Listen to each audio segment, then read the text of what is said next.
We're not alone.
Keep your eyes open.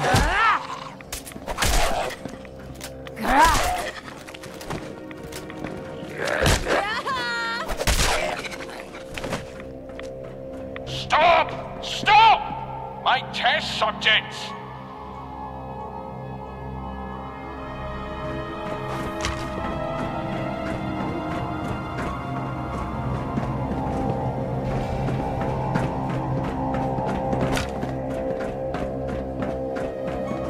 What are you doing to my test subjects?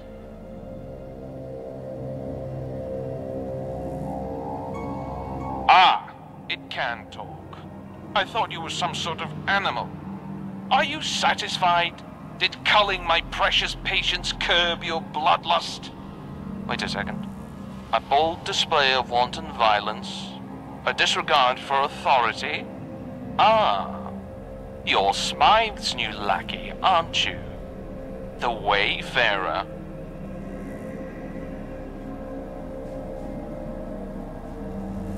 Yes, and who do you think asked him to do that? Next time, try not to destroy my experiments. Perhaps we started things off on the wrong foot. I see your value now.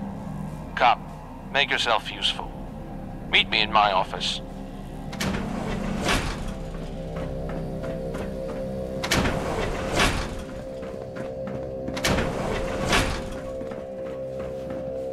Welcome, Wayfarer. I am Director Wesley Herbertson, and you are now in my employ. Shall we begin? This is an Angel Laboratory, the last bastions of technological progress in London.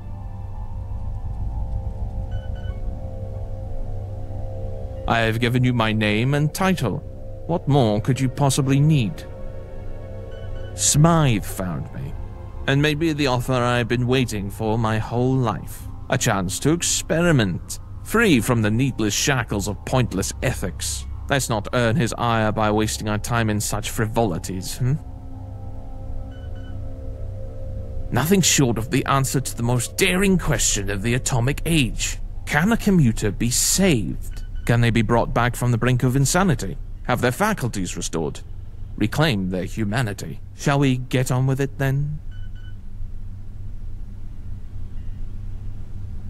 I am not hiding here. This is my home. Or would you rather I live up there like a common swine? Very well, I won't. You were sent here because you are quite capable of getting things done. And right now, that is what I need. Someone who will get things done. What do you know of the ghoul feralization process? A word of advice from a fellow pursuer of the truth. The consensus is nothing more than a system of oppression. Spend your whole life seeking the approval of high-ranking fools, and the only thing you'll find is mediocrity. They told me to settle for hypothesis, to abide by the ethics of the weak. I refused, and now, here we are. I've dedicated my life towards undoing feralization, in essence clearing a ghoul's mind. And now, I'm a few steps away from finishing my revivification serum. Or at least I was, until my last patient had an extreme reaction which required an urgent surgical procedure. 2 bullets delivered directly into the brain. Turns out we need DNA samples from fresh commuters to finalize the serum. So I had a few of my underachieving scientists schoolified. They are currently wandering about downstairs. I sectioned off that part of the lab to be a habitat of sorts for my test subjects. I want you to go down there and collect 4 DNA samples for me. Understood? Good. I've prepared some tools for this mission. Terminate the ghouls and extract a sample with this. I won't wish you good luck. Competent people don't need it. Now go.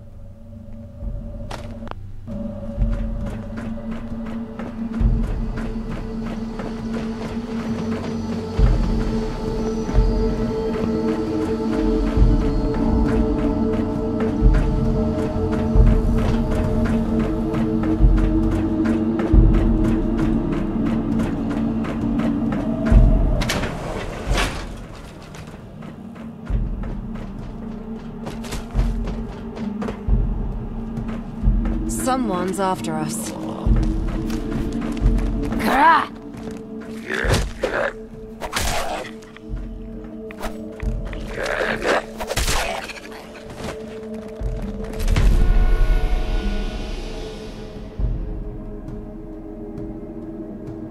Check everyone.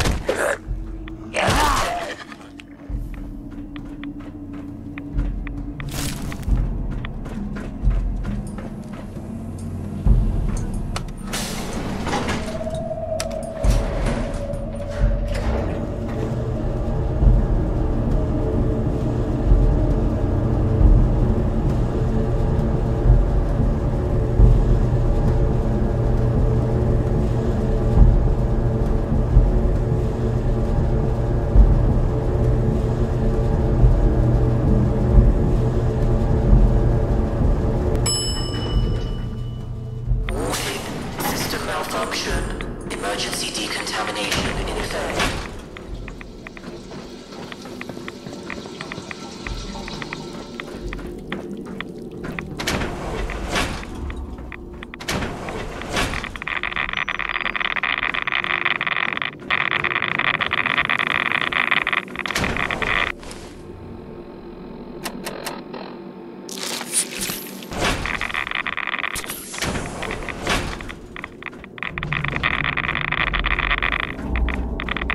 Get it in the head! Yeah! Yeah!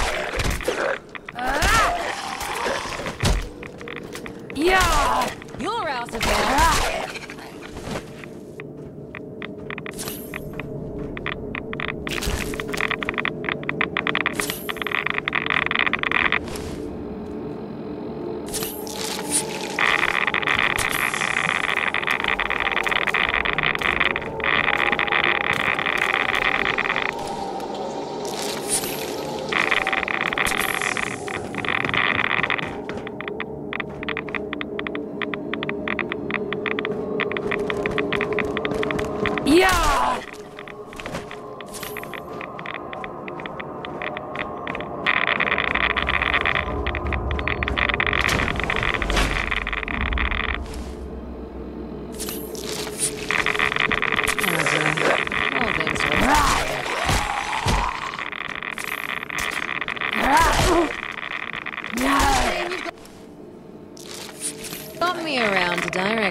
The director's not a fan of idle talk.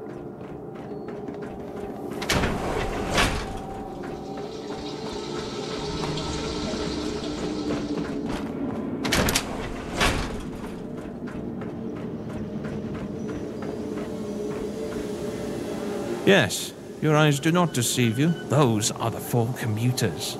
All over 100 years old, all waiting to be liberated. My assistant will take those samples. Now that I've seen what you can do, I believe you have an extra part to play in this experiment of mine. The most crucial part of this whole experiment. With the samples you have procured, I will dose all 4 ghouls with a revivification serum. But that's only the first part of the process. The test subjects require human interaction in order to chemically reactivate certain parts of their brain. In other words, someone needs to be in the cage with them. And right now, that someone is you.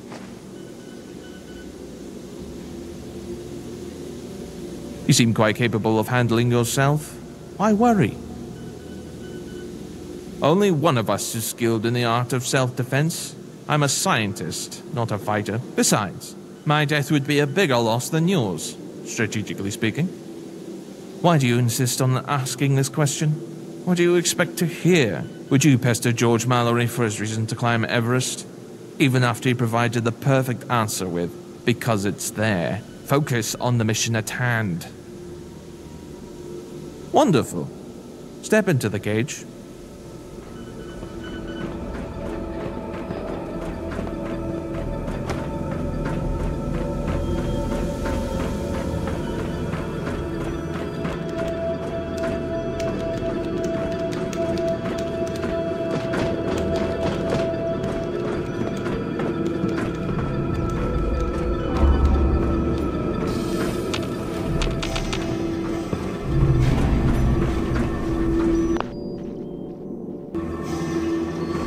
The serum has been administered.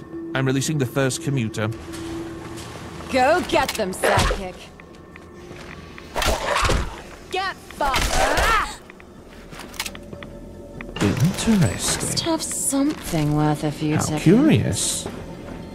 You may have noticed that ghoul was particularly tough to deal with. Don't worry. Enhanced strength and endurance are a known side effect of the revivification serum, as is enhanced aggression. Releasing next subject now. Wait, sidekick. Yeah, there's a foot. A similar reaction. Make a note.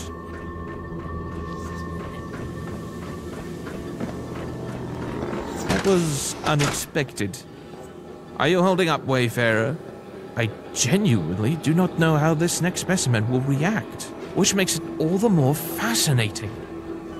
Releasing next subject now. Try engaging it in conversation.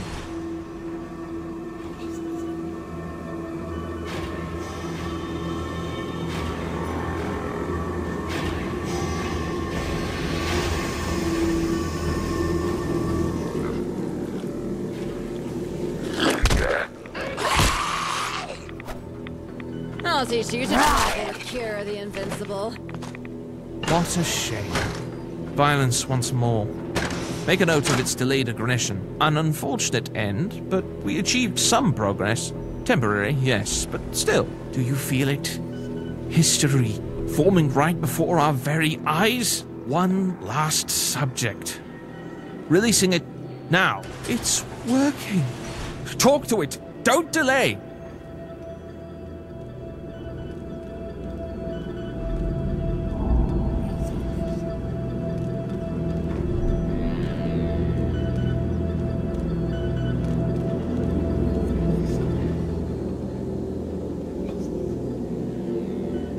Did you see that? It understood you. It communicated. It's a success. No, it's more than a success. It's... It's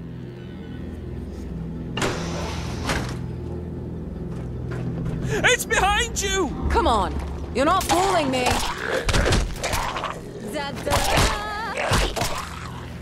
Oh, fuck.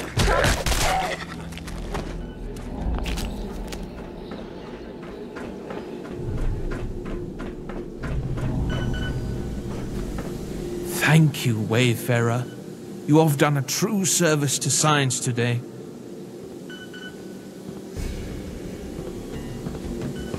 kill them? No. You gave them life. For precious seconds, they became sentient and useful once more. You saved them from a legacy of chaos. With all that said, I believe your effort should be rewarded. And I know just what to give you. Tickets, of course. And these powerful grenades. They are guaranteed to get you out of any trouble. Now, Smythe will be in contact with you shortly. So, leave. I'm sure you do. Free your mind. Haven't you asked this before? Or am I just dreading the thought of such an obvious question? The answer's simple. Because I want to, and because I can. Maybe it is, maybe it isn't. Maybe it's never been about science. Ever since I was a child, death has fascinated me. There's something so thrilling about the sight of a dead body. Maybe it's the eyes, the stench, the rotting skin. You'll note these are all traits they share with ghouls. It was a logical evolution of my love. Ghouls are the culmination of human desire, perfect in every way, save for one problem. They all turn feral. But what if I could stop it? What if I could change that? Because I want to know. It is our right to know, don't you think? I have important business to attend, and so do you, I assume. I don't actually know, and I don't want to. All I want is to focus on my research. I can't quite do that with you hounding me every single minute now, can I? Develop another version of the serum, maybe catch up on some reading. Whatever I end up doing, I want to do it without you looking over my shoulder. Yes, don't come back.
Delivery for you, Wayfarer. All in a day's work, Gav.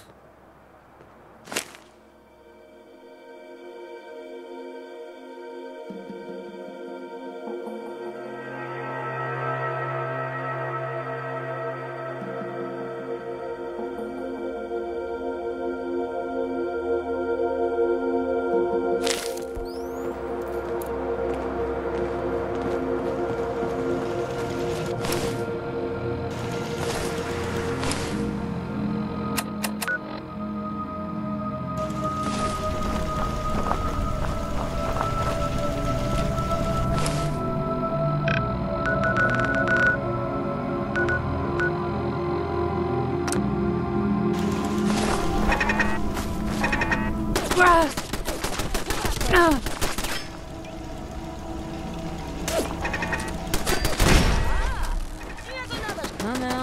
out wherever you are. Sidekick, don't let them escape.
Assistant, to battle!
Get a whiff of that. Oh, great. More goons to deal with. Yeah!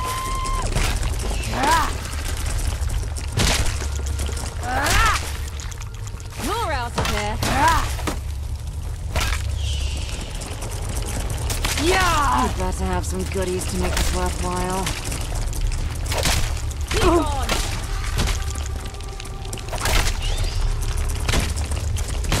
Enough already! Yeah! Get fucked!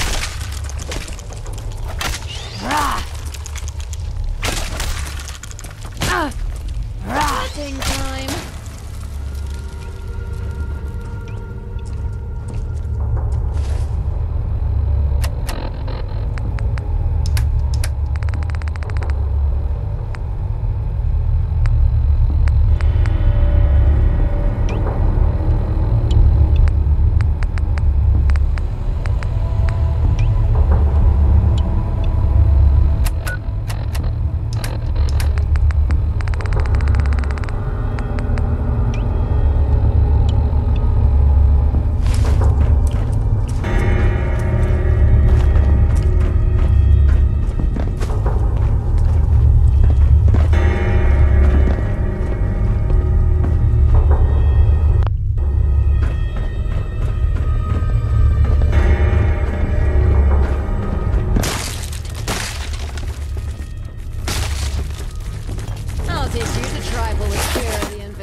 Triumph for Kira the Adventurer!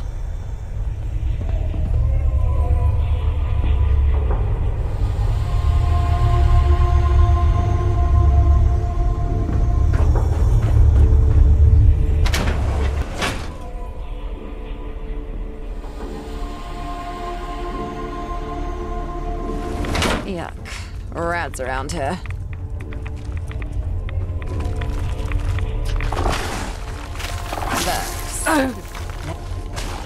Pretty great.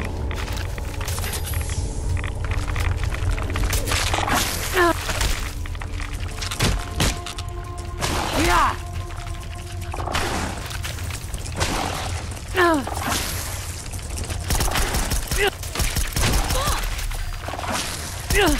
Flipping time.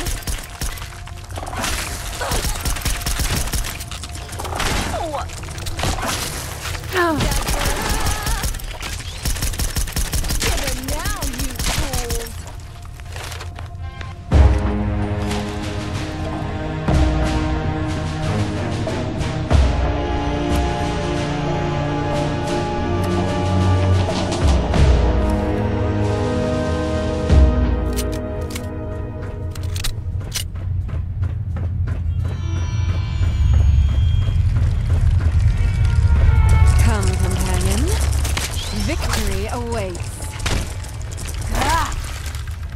Yeah! Fucking have it!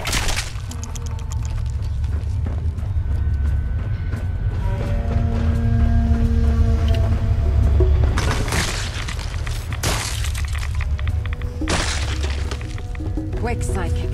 The enemy is afoot! Come out, come out. I guess they didn't want to trifle with us.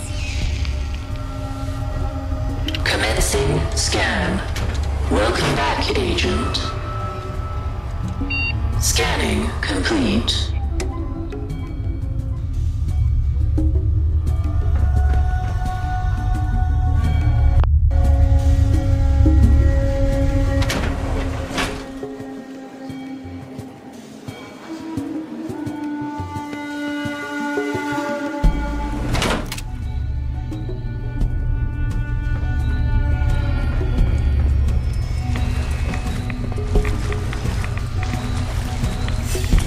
Someone's after us.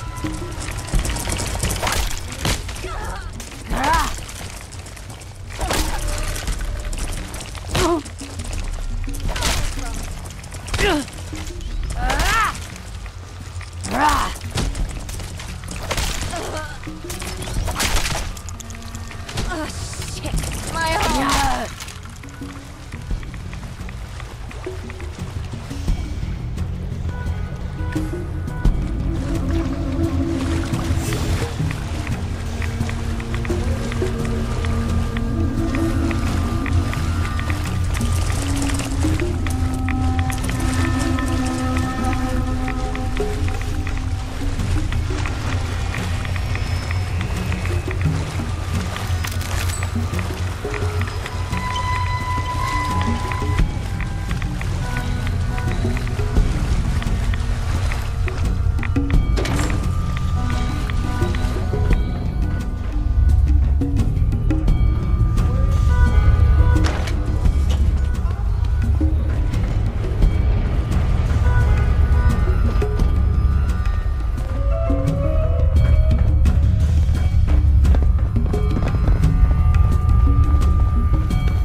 things to waste ammo.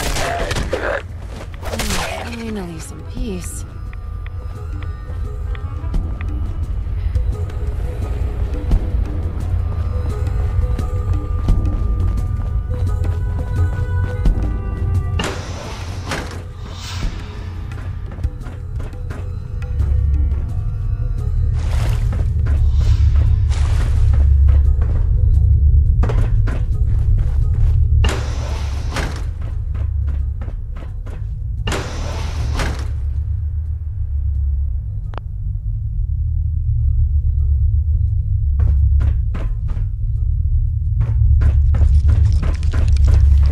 Hello there. Nice to finally see a living human face.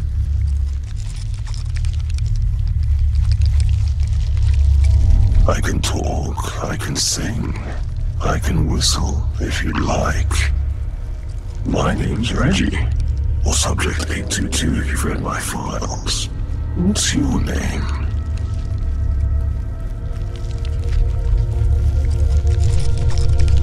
Pleased to meet you, truly.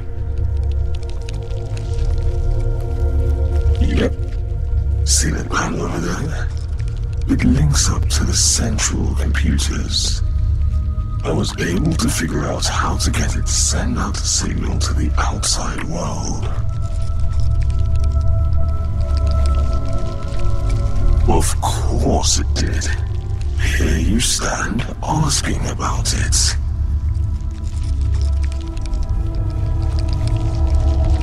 I'm glad you asked. See that corpse over there? Yeah, the one that looks like flayed giblets. That's Professor Mina Carcater, or what's left of her. She's the one who made me like this. After a few hundred casualties. Of course I am. Why would I not be? It's not like the birth of your kind was without a few failed attempts, was it? Besides, I feel better than I ever did while I was a human. Look, I think it's about time I asked. I know we just met, but can you do me a favor? Ever since I watched Professor Carcater die, I've been stuck in this tank. And it's fine. I get my food automatically, and this little robot fellow cleans up my leavings. But it's so boring. I want to go outside, swim in the Thames, feel the sun on my shell, see the world in all its irradiated beauty. Will you help me? Really? Thank you. I'm so excited. You have no idea. Freedom at last. You can switch off the containment protocol at Professor Carcater's terminal. Then if you spin the valve in the maintenance room, the Thames outflow pipe will open and I'll be free. Simple, right? If there are any other test subjects lurking about, probably best just to terminate them. Mad bunch they are. Too aggressive to be reasoned with. Anyway, good luck.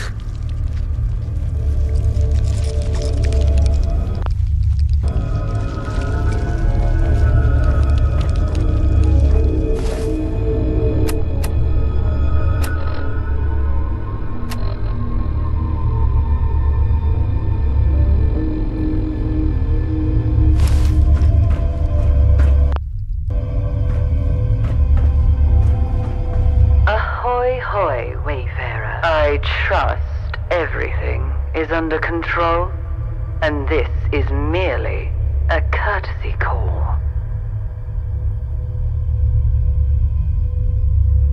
Call it a hunch.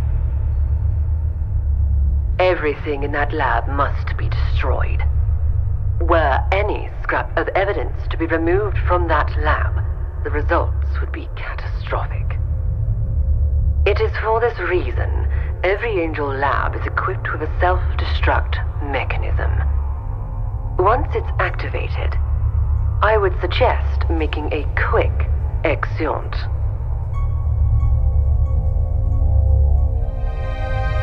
The test subject will die if you do your job. You can do your job, can't you?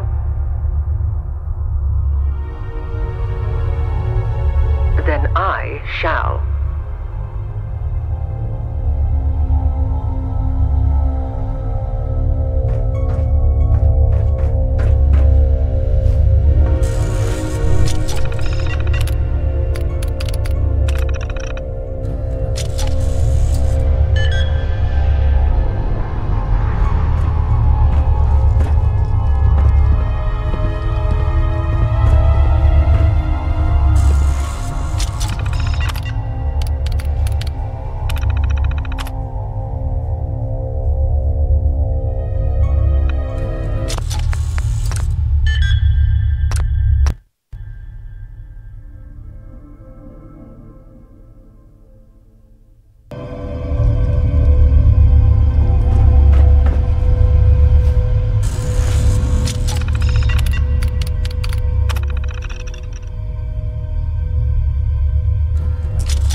befuddle you, follower. Go get the sidekick.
Excellent work.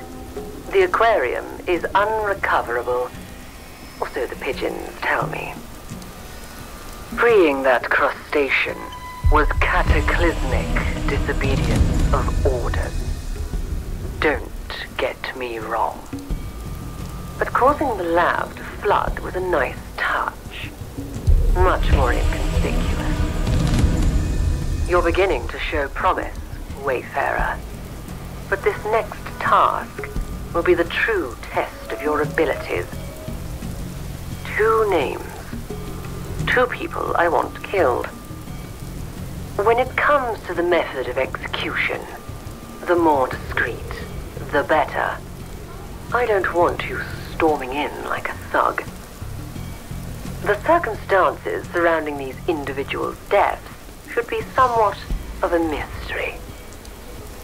The first name is Eve Varney, leader of the 5th column. Speak to her half-brother, Horatio Whitehouse, in the tavern beneath the 5th column headquarters. He'll put you on the right track. The second name is Arthur, leader of Camelot. Speak to Dr. James North, an angel director in Westminster. He will brief you on how to best carry out Arthur's assassination. Meet him at the pub on Victoria Street. He'll no doubt be giving one of his lectures. Do you have any queries? It will be a while before we speak again. Camelot and the 5th column are in their infancy, propped up by figureheads. Only recently have they even begun to become established. Take these figureheads out of the equation now, and their grand vision goes with them. Those who remain are left to pick up the pieces. We can focus on our goals. The rest can be dealt with at a later juncture. If you want a target on your back, by all means. But I warn you, if you compromise Angel, it won't be Camelot or the 5th column you'll have to look over your shoulder for.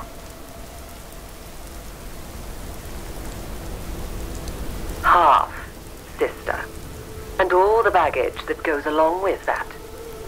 I'm sure he'll bore you with the details when you speak to him.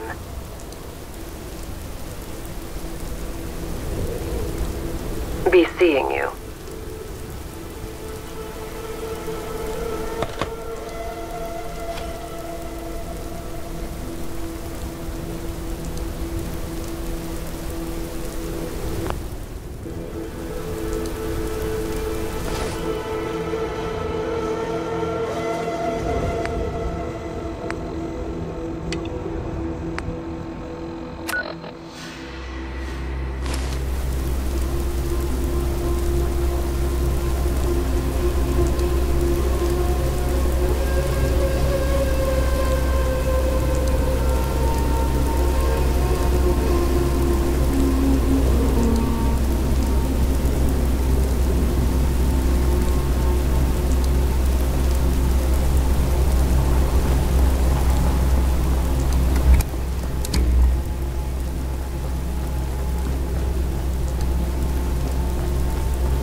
Britain awake, awake for slumber.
The boardroom's closed. Stay back. Officers' meeting. And unless my eyes have done a runner on me, you ain't on the list.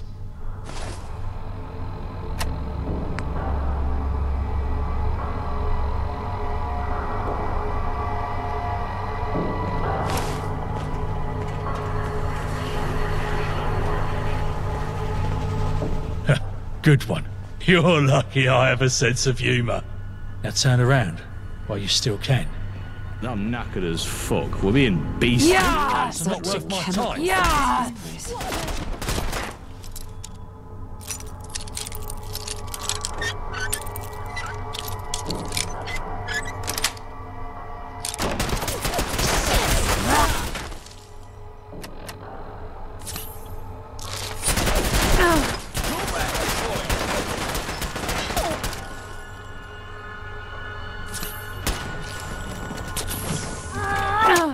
Saber the lead of the column. Tough.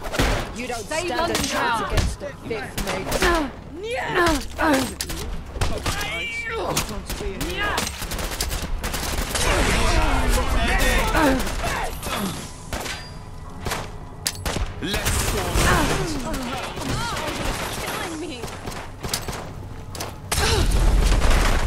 The fuck was that? Let's talk. Shoot them.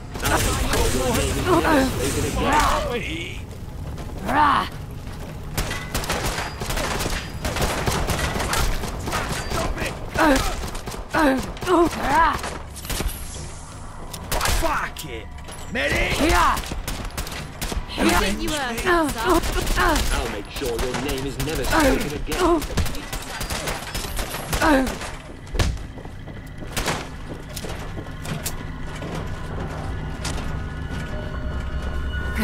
Avenge me.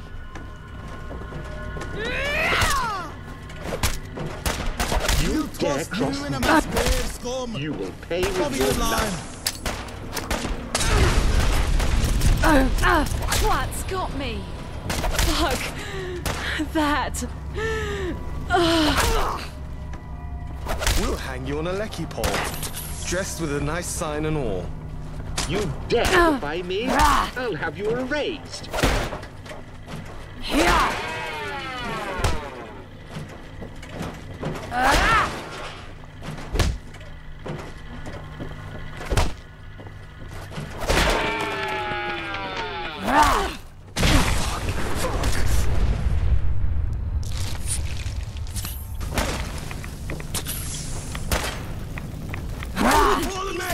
Retaliate! You dare defy me? I'll have you erased.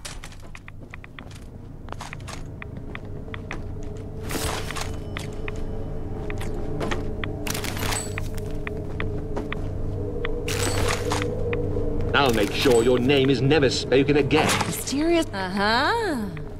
Now we settle this. Enough already!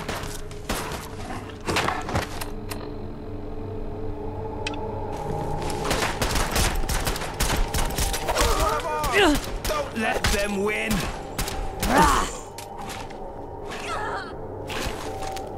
You'd better have some goodies to make this worth. I think we lost them.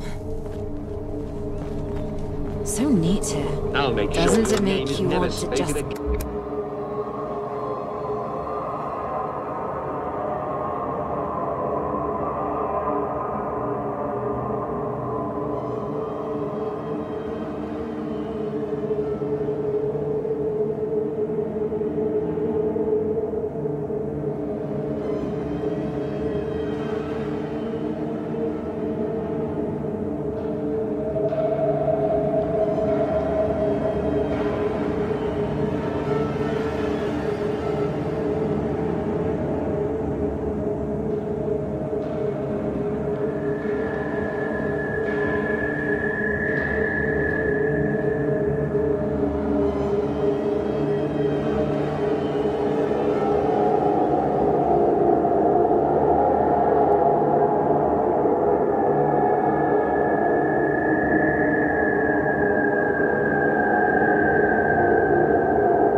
Did you hear that? We've been breached! Grah! Fuck it.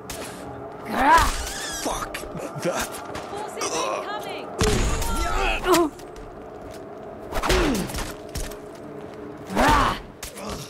I'll hang you myself. Yeah! You cannot defeat the chair, the almighty. You're out of there. I want my money.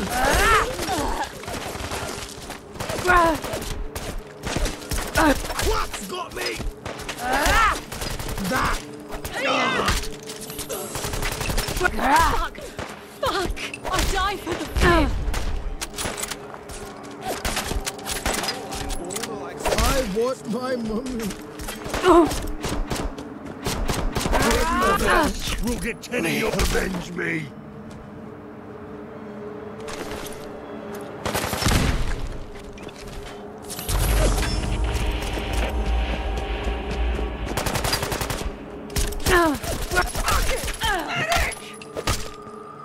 You think you hurt her? You're messing with the column. You just signed your death warrant. I want my mummy. That's got me. I want my mummy.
brings me to my final concluding argument. For, you see, it is not the radiation that has brought upon the changes we see. The answer is simple, or rather rendered simple through a certain lens. Hydrophilic epigenetics. You see, the radiation doesn't affect material DNA. No, this is a child's understanding of biology. The radiation was the catalyst.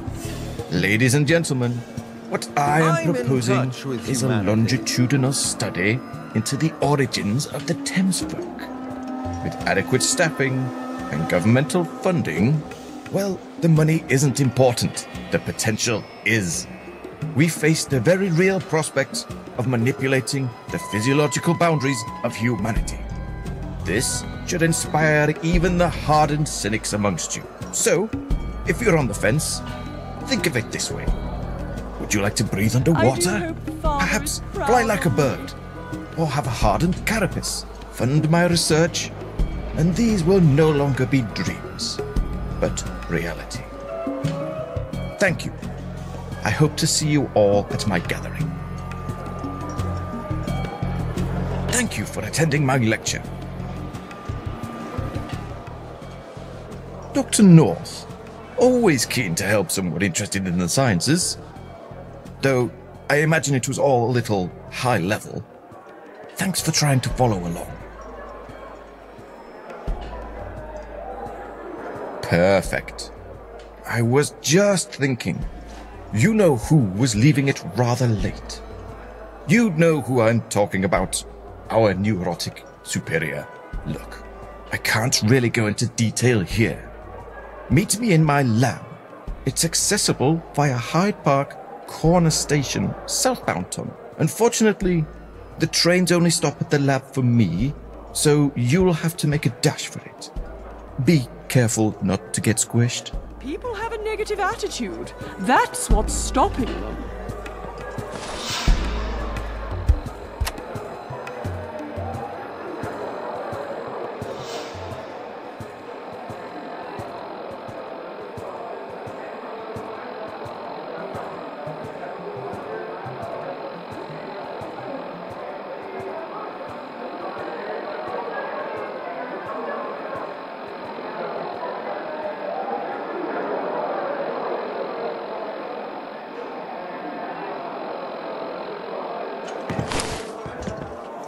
I've got my eye on you, tramp.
In a hurry? An important meeting, perhaps? I think not. My goodness!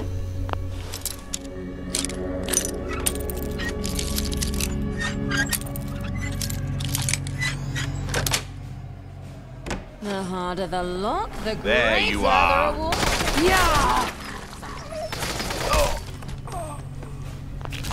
Right! You're finished!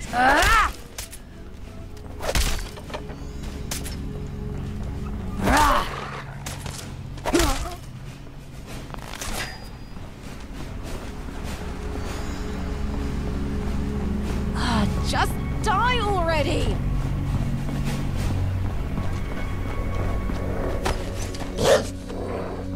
Yeah!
It's hard to search for treasure here.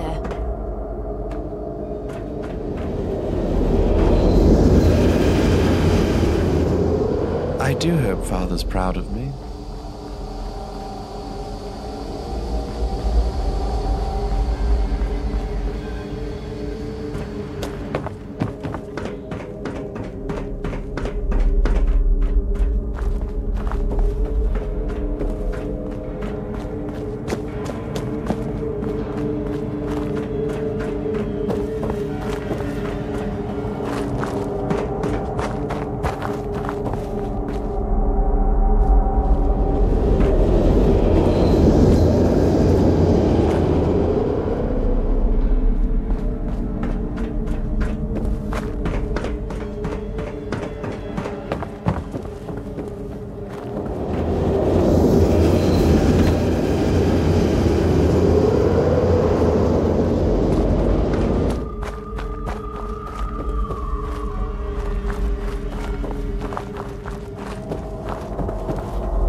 What a thoroughly creepy place. I love it.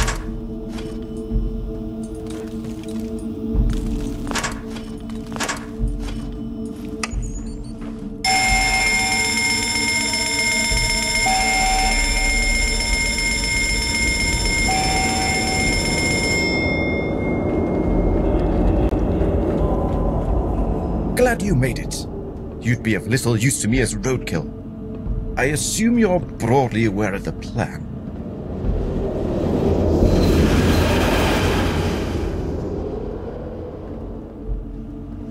For the next few days, I'm going to be hosting a series of open events, fundraising for my research project.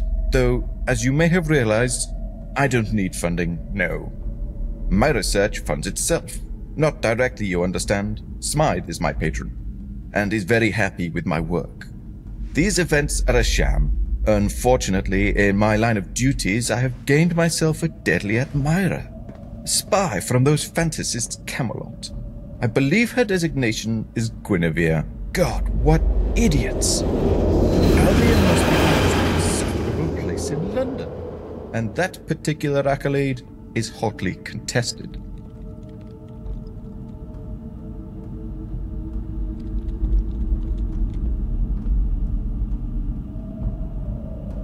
It's a bit more complicated than that. Smythe needs this Camelot nonsense to end. The situation is too precarious to ignore them. Gone are the days we could tolerate absurd morons with a penchant for swords and explosives. Smythe wants to infiltrate Camelot and destroy them from within. Your job is to nullify the subject and extract a genetic sample.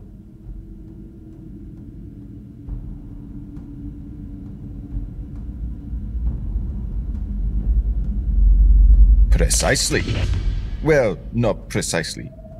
This particular method of genetic replication is more complicated than Smythe's usual brutes. My admirer has been following me for quite some time and is good at her craft. Other agents have failed to isolate her, so we've devised a trap. A package containing 5 surveillance devices was intercepted and later allowed to reach its destination. That destination was Guinevere. She's clearly planning to use those devices to snoop on me.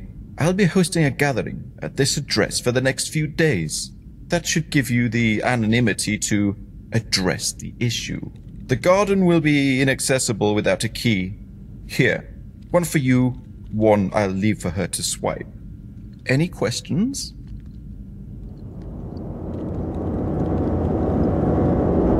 I doubt that would work. This person has voluntarily put themselves at great risk. Motivated by ideology rather than material benefit.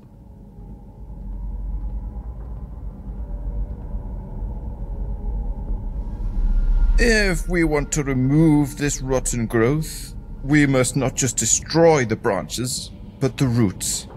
Camelot represents an ideal, a dangerous one.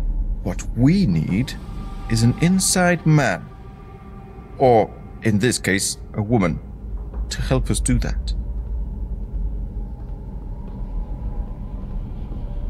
The curtains will remain closed, and the back door locked.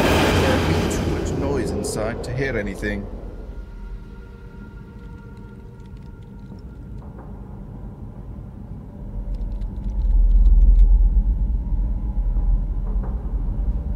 No, the event is catered.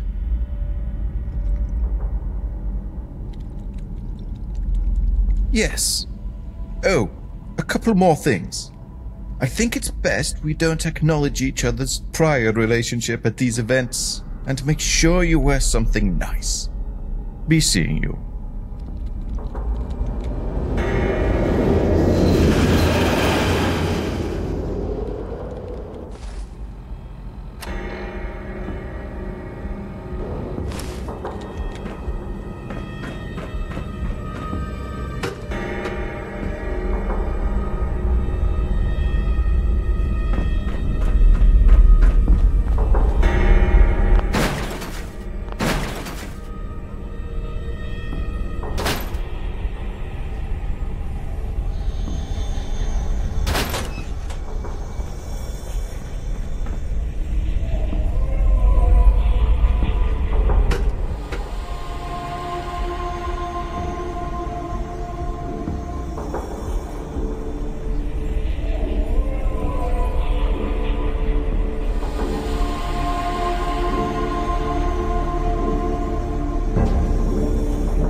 help you?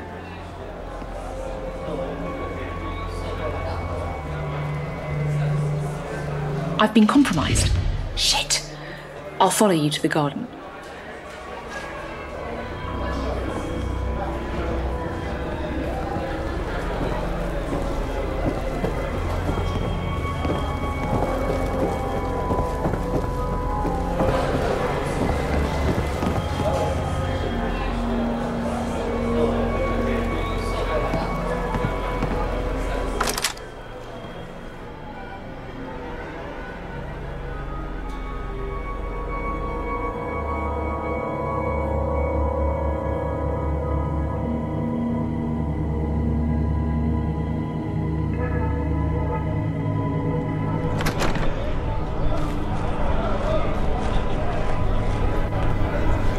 Where's the extraction team? Fuck! Oh, great. Here's goons to deal with.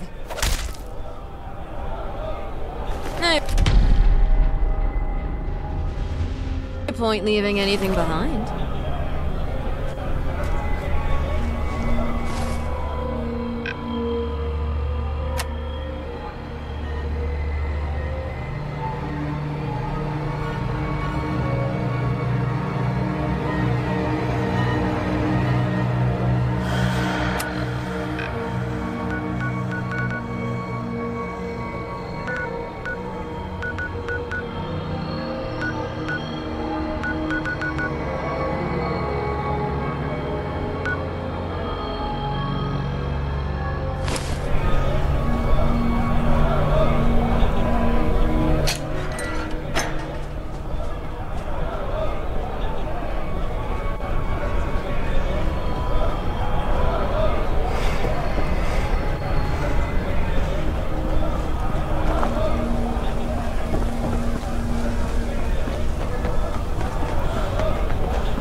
Right. So, we're all here, are we? I trust you have the sample? Good. The family I rent the house to shall sleep well tonight knowing that only I am listening in and not some Camelot brute. Oh, okay. They don't know about the cameras. Here's gratuity for your services. Now, hand over the sample. Excellent. This'll do nicely. And it seems you managed to do it completely undetected. You know, you're one of the few people lucky enough to see this process. I've been perfecting this cloning technique for quite some time. I do understand why my research is being kept confidential. The hordes out there would tear us to pieces to get it. The genetic material provided by yourself won't be used directly in the process. Somatic changes in the organism are merely detected and replicated into the blank. The blank themselves are a real work of genius, of which I can only take partial credit. The typical human genome, wonderful as it is but a mere draft. What nature forms through blind chance, death, and intercourse, we have superseded. All imperfections removed. Every nerve, every sinew has been fine-tuned to achieve its maximum potential. Within the physiological constraints of biology, of course, each trait can be tailored for each subject. However, we're throwing all constraint out of the window with our little homemade collaborator. We've only done that once before, and the results were mixed. My hope is Guinevere will be quite formidable from the outset.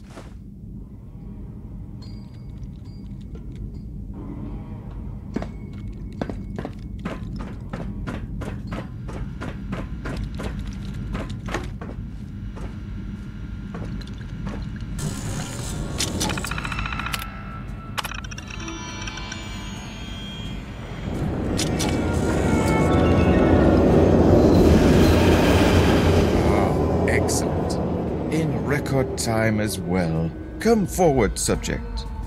A fine addition to a long list of achievements. Since you're not doing much in this process, would you kindly mind giving our employer a call? I just have to finalize calibrating emotional responses.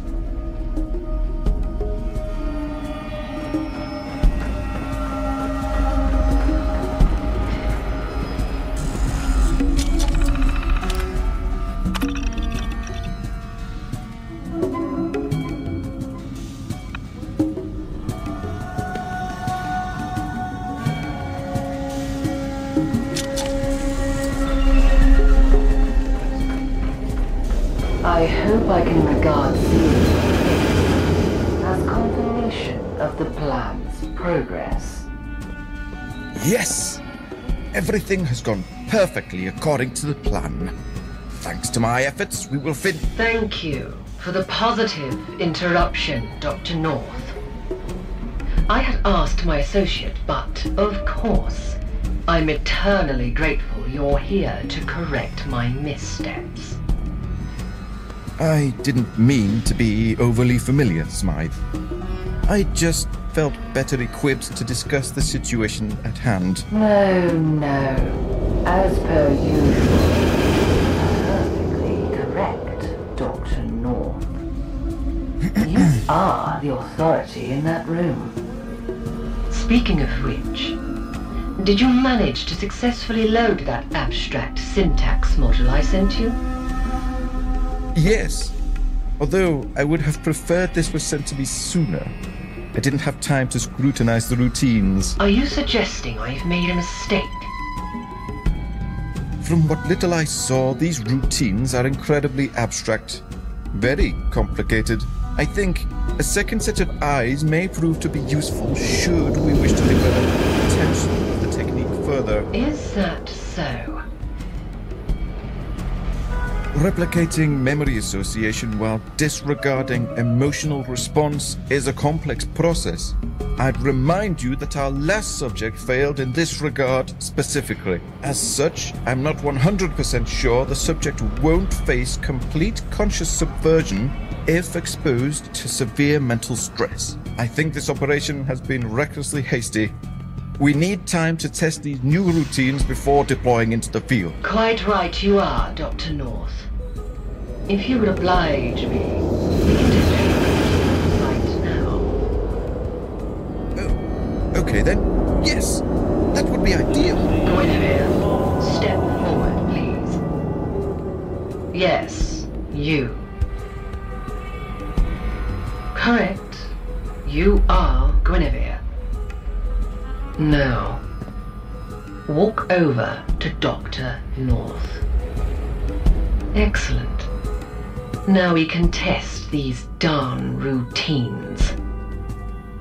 Are you ready, Dr. North? Ready and waiting. Guinevere. Here, Dr. North. Why?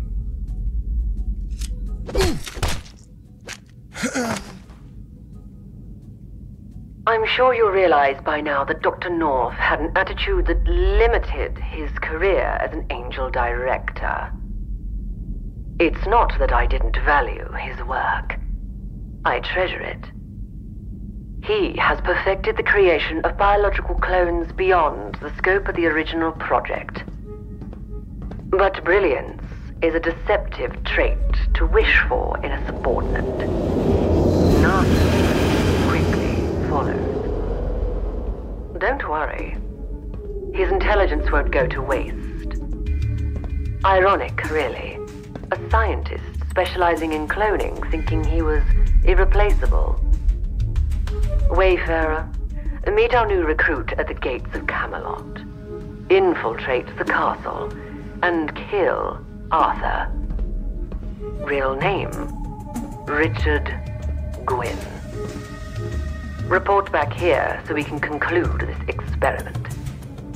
Be seeing you.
London is a place for me.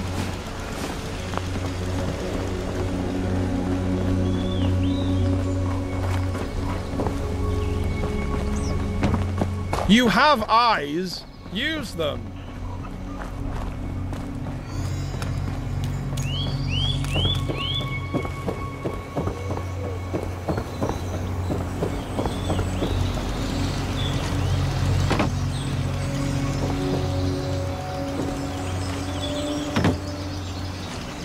Patience is key, but the quest continues.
You're back! Open the gate. In a rush, are we? Very well. Open the gate. Who's your friend? New recruit.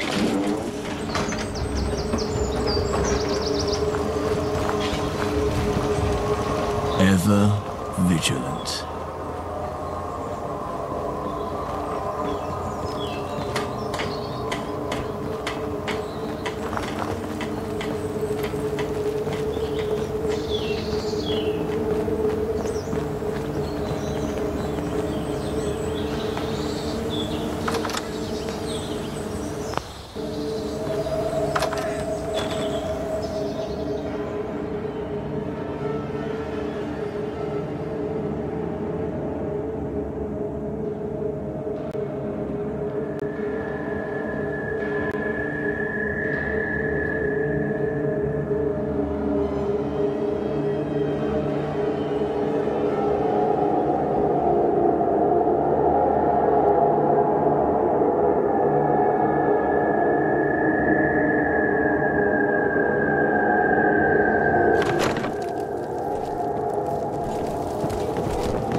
Guinevere, what are you doing here?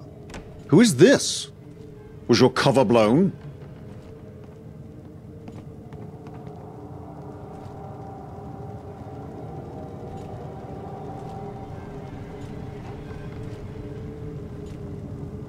I don't like this. What's going on? Richard, I remember you. Of course you remember me. I'm sorry. Resistance to battle.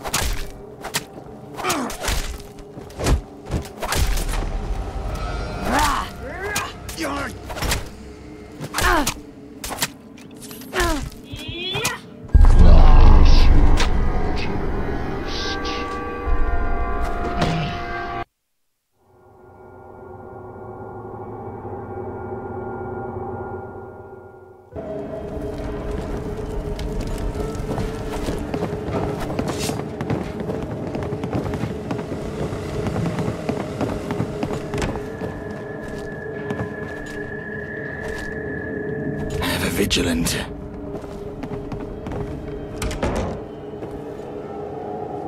Guinevere, what are you doing here? Who is this? Was your cover blown? I don't like this. What's going on? Richard. Of course you remember. I'm sorry. Yeah! Due to trifle with Kira the Invincible.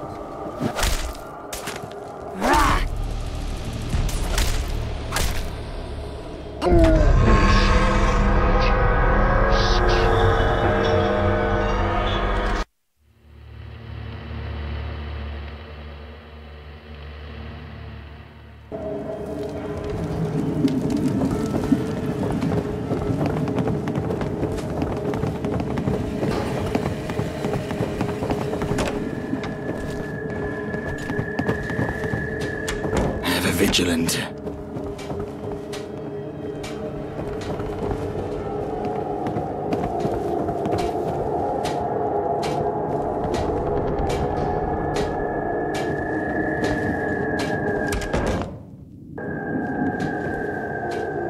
Guinevere, what are you doing here? Who is this? Was your cover blown? I don't like this. What's going on? Richard. I remember you. Of course you... I'm sorry. Sidekick.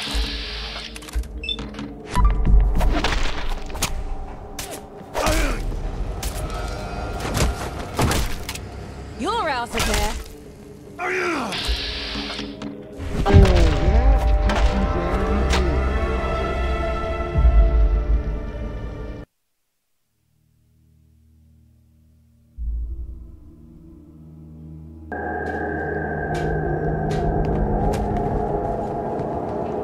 Guinevere, what are you doing here? Who is this? Was your cover blown? I don't like this. What's going on? Richard. I remember you. Of course you remember me. I'm sorry. The enemy is afoot.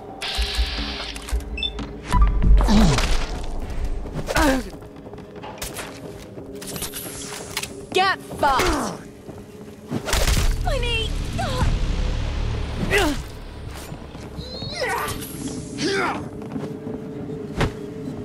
You'll pay the ultimate price.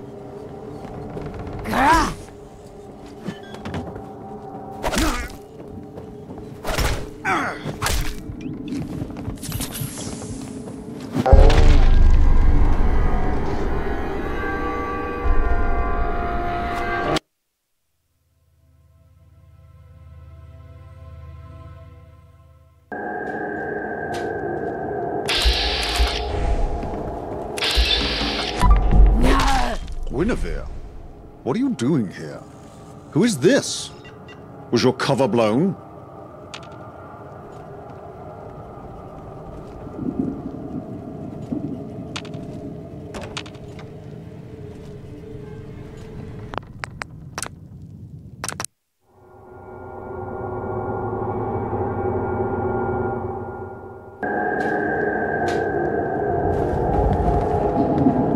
Guinevere. I don't like this. Richard. Of course you remember. I'm sorry. Victory awaits.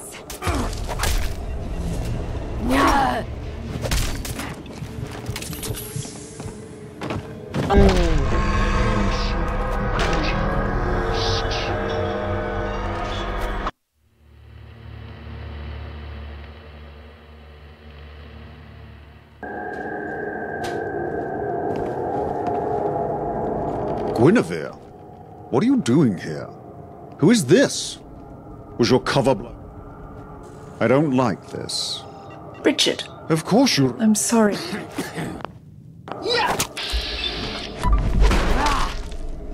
I'll teach you to travel with Kira the Invincible. Whipping time.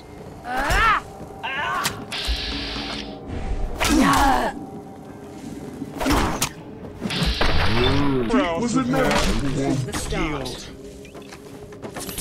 What have I done? Come.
valuable.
I see. Fancy a poster? Support you. Am I invisible or are you an invalid? Which is it?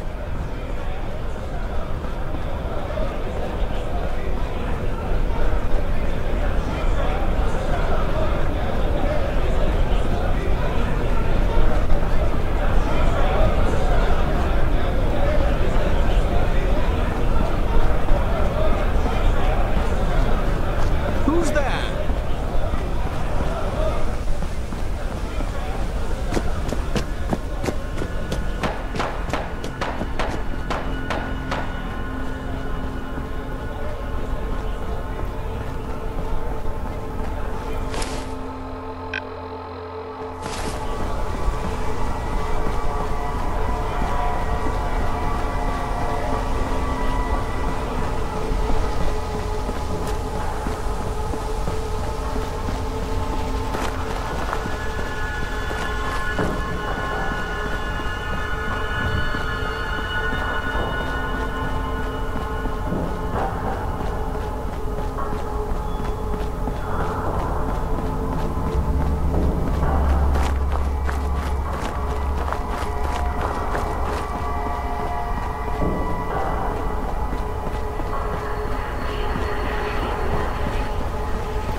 That's modest of you. The pigeons tell me that Guinevere reacted somewhat aversely. By all accounts, you handled yourself well. That reassures me. Despite the veneer of competence, intellect, and prestige, they are risky endeavors. Gambling, really.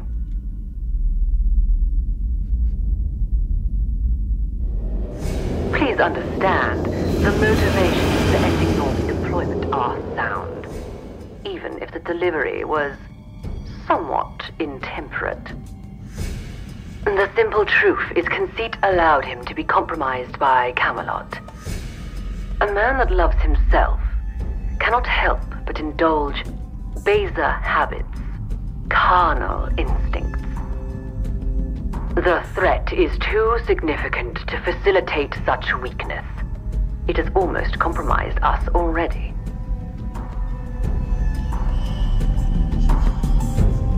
No. They will likely be in disarray, infighting, subdivisions, all that hubbub.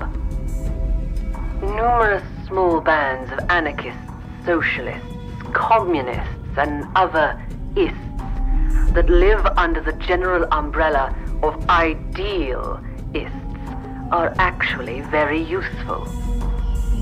If there is unity and consensus amongst these people, there is a potential to cause serious lasting damage. It's possible. As I said, politics is a gamble. But ultimately, it was unlikely. More likely, there was no gold at the end of their tunnel. Merely a rampant, uncontrolled bloodletting. I'm proud to say that North's research is concluded. The people may forget his work, but I certainly won't. And you, I am pleased to inform, have performed beyond expectation. Your next employee review is looking incredibly healthy. Considering the demise of Ivani, also the talk of the town, you are lacking an assignment. Return to my office.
Good day.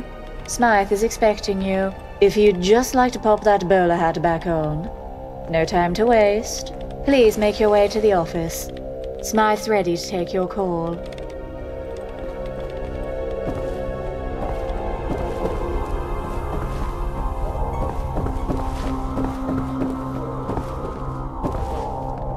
I'm in touch with humanity.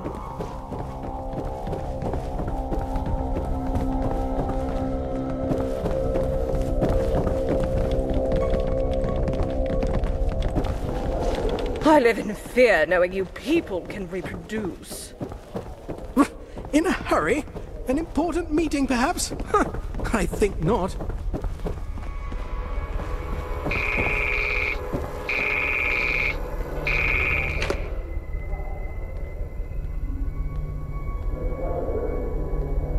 Greetings. I trust you're well rested.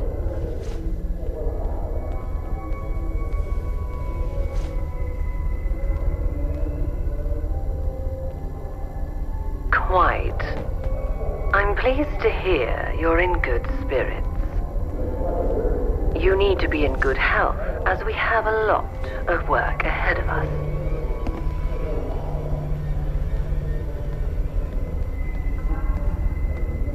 As I'm sure you've witnessed firsthand, the situation out there has changed. There's a feverish tension, an emergent frenzy. Decisive action is imperative. Truth be told, the situation on the ground is, and has been, unacceptable for far too long. My proximity to such savagery has been a constant, personal source of frustration. Simply put, there are extensive belligerent parties that have been distastefully ignored, tolerated for expediency. No more. Circumstances have evolved, and so should we. This compromise was the result of pragmatism, not will. The time has come for a transition towards a permanent arrangement.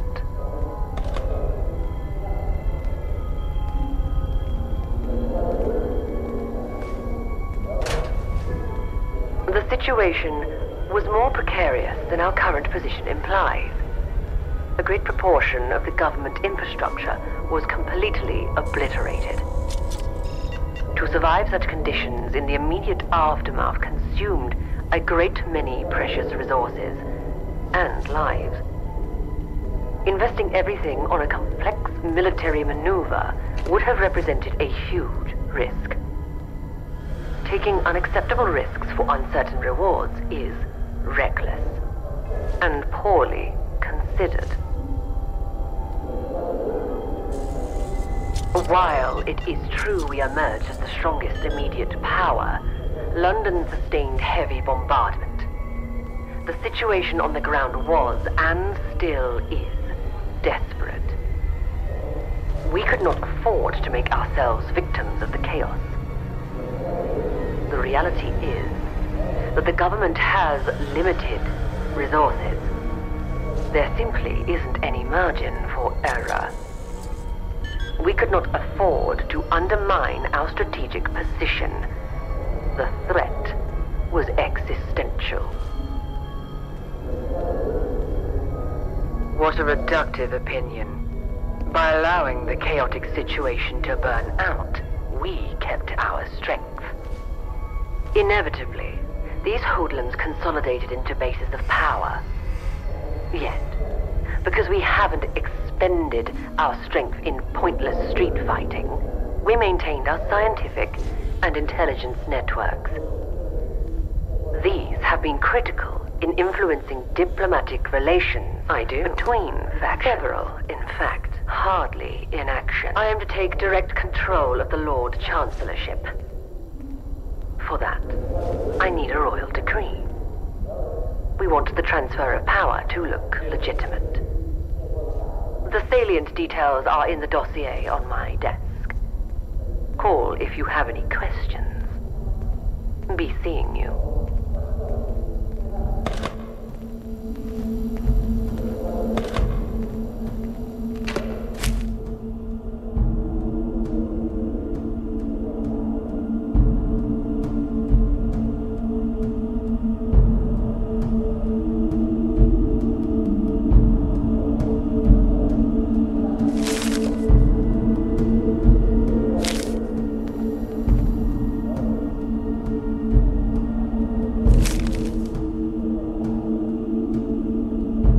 It must be horrible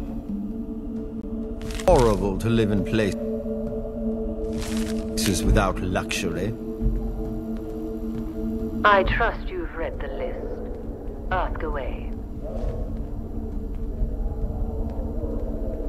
Naturally.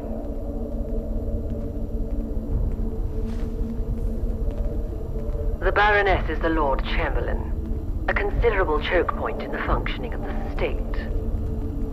As such, she is integral to our plans. You'll need her to sign a royal appointment. If she chooses to value pedantry over my objectives, avail her of the holodisk I've given you. Any further questions? She's having an affair, and with one of those ghastly Thames folk at that. The gentry would find that obscene.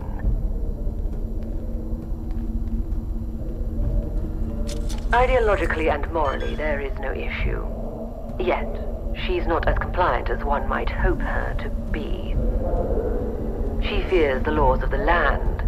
I worry she will choose to hide behind bureaucracy, proprietary, and regulation. These are tools for the state, not against it. You see, she understands what is happening, but is playing it safe so she can cling to the victor. Cowards cling to fear. Good. And so, you must use fear. The effete Baron Winthrop may possess the demeanor of someone with class, but don't be mistaken. This pompous, precious pig has all of the squealing proclivities of a hedonist. He's a bottomless void of vulgar pleasure, yet you, must work with him. Convince him to stamp the royal appointment with the ceremonial seal. As is often the case with those any further question excess. It is his weakness. You can easily bribe him with any form of vulgar extravagance. Conversely, if anything were to threaten his access to such joys, his whole world would crumble.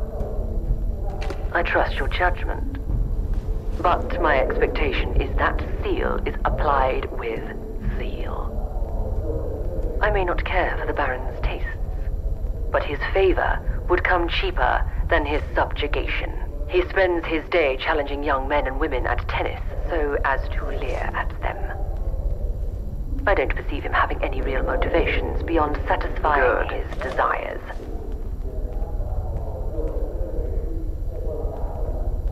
Normally, I'd say Honeysett is a valued asset. But this reliance, in reality, has evolved into conceit. He's trying to consolidate his own influence over the judiciary, an unacceptable outcome. He has a protege, Cecily Sugar. Get rid of her. She's exuberant, an iconoclast. Our project requires guile and discipline.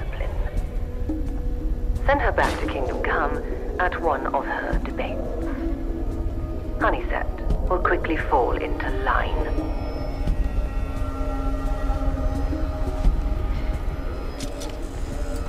On the contrary, the device may be loud, but the blast concentrated. Regardless, the audience, to be frank, are expendable. Debtors sympathetic to the cause, or creditors with bounteous assets. We must be decisive and unsentimental. The profile for Cecily Sugar is comprehensive. Any potential she has is curbed by the risk of non-compliance.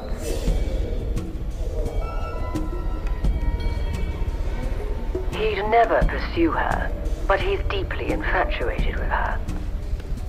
He seeks to have her intimately in his odd little orbit, dependent and thankful of his patronage. If you deny him of whatever future exists in his head, you show him that we control his destiny, not him. Besides, I'm saving him the inevitable torment of abandonment. I'm glad.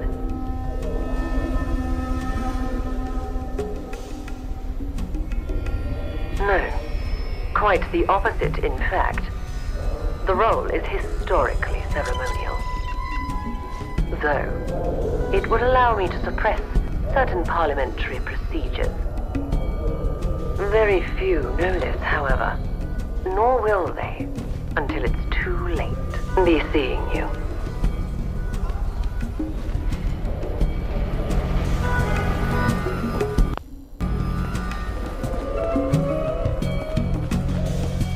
People have a negative attitude. That's what's stopping In a them. hurry? An important meeting, perhaps? I think not.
What's that?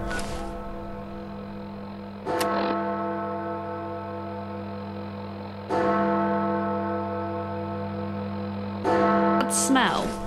Oh, it's you.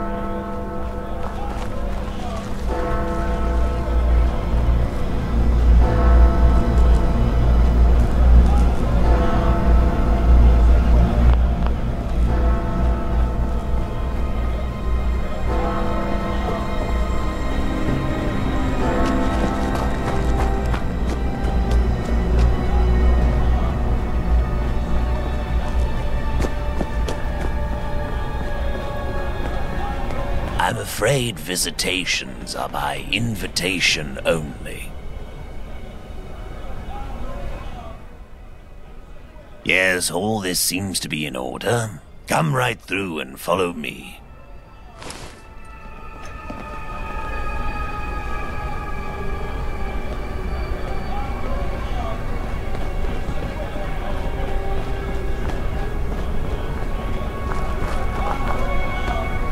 We won't go quietly. You can count on that.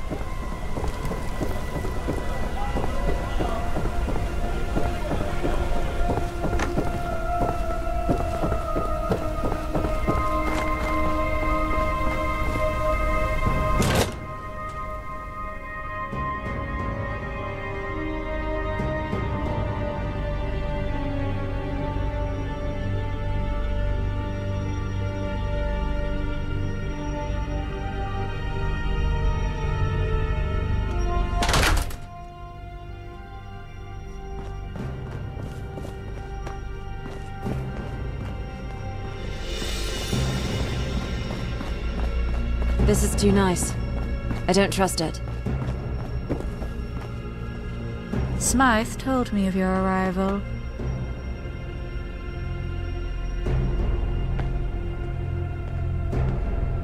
I'm afraid I cannot oblige you. Smythe seemed reticent to commit to the request to paper. That in itself caused a little apprehension. The requested document is not a trifling matter. In fact, even requesting it is a serious offense. I was so careful. Please. You can't. You'd ruin my family.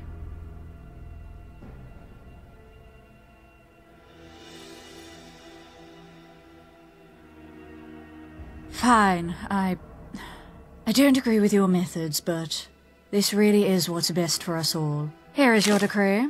I cannot provide the seal, as you know. I can only hope that Smythe doesn't destroy everything we've built here in London. Given the lengths you're willing to go through, I'm not so sure.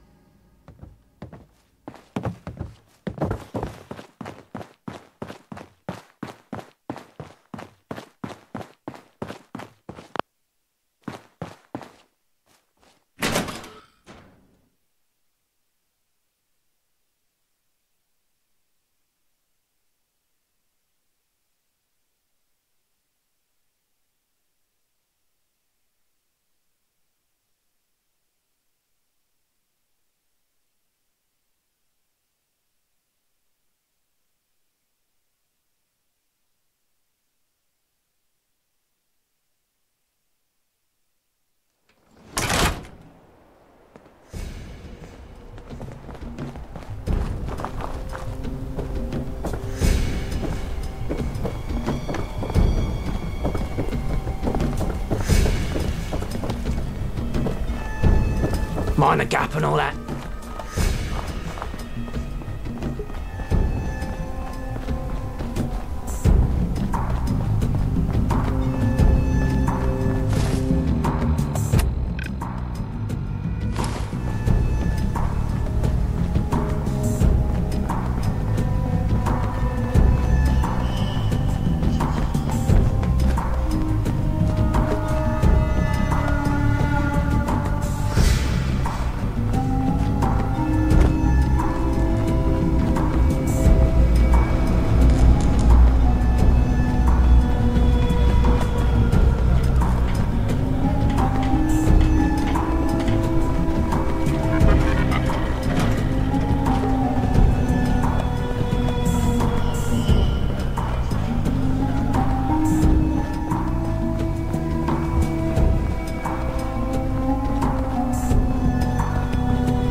If you've come to challenge me, you'll have to wait.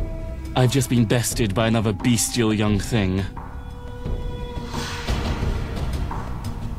Oh, you flatterer!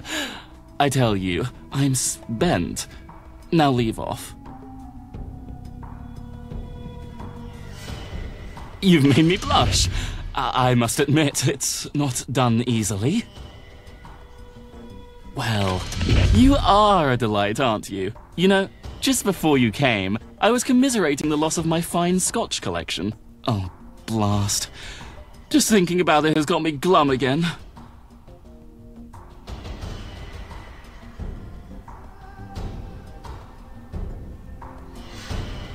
Oh, dear child, what I really want is more of that delectable booze. How about you be a perfect dear and find me a top-up?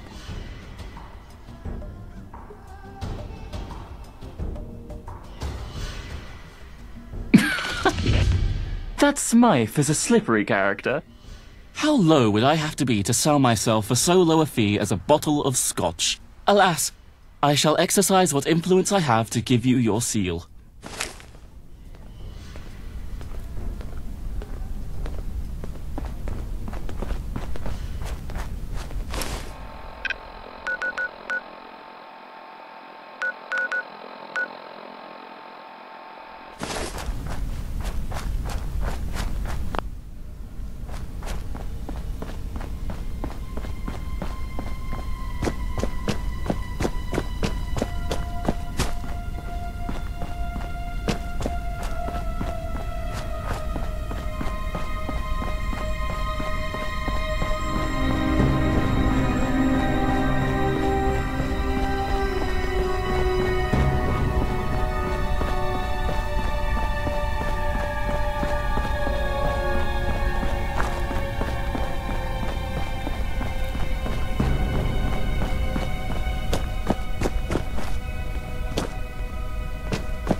God save our gracious queen. Long live our noble queen.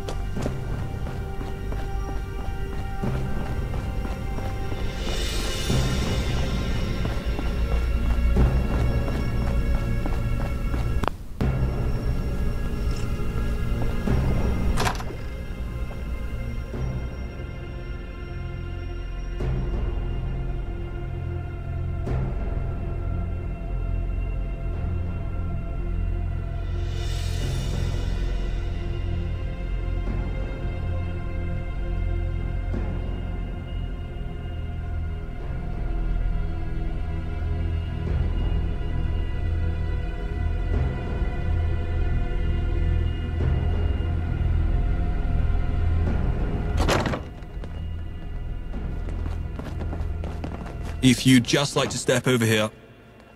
Yes, that all seems good to me. Have a good evening. Good evening and welcome to this week's...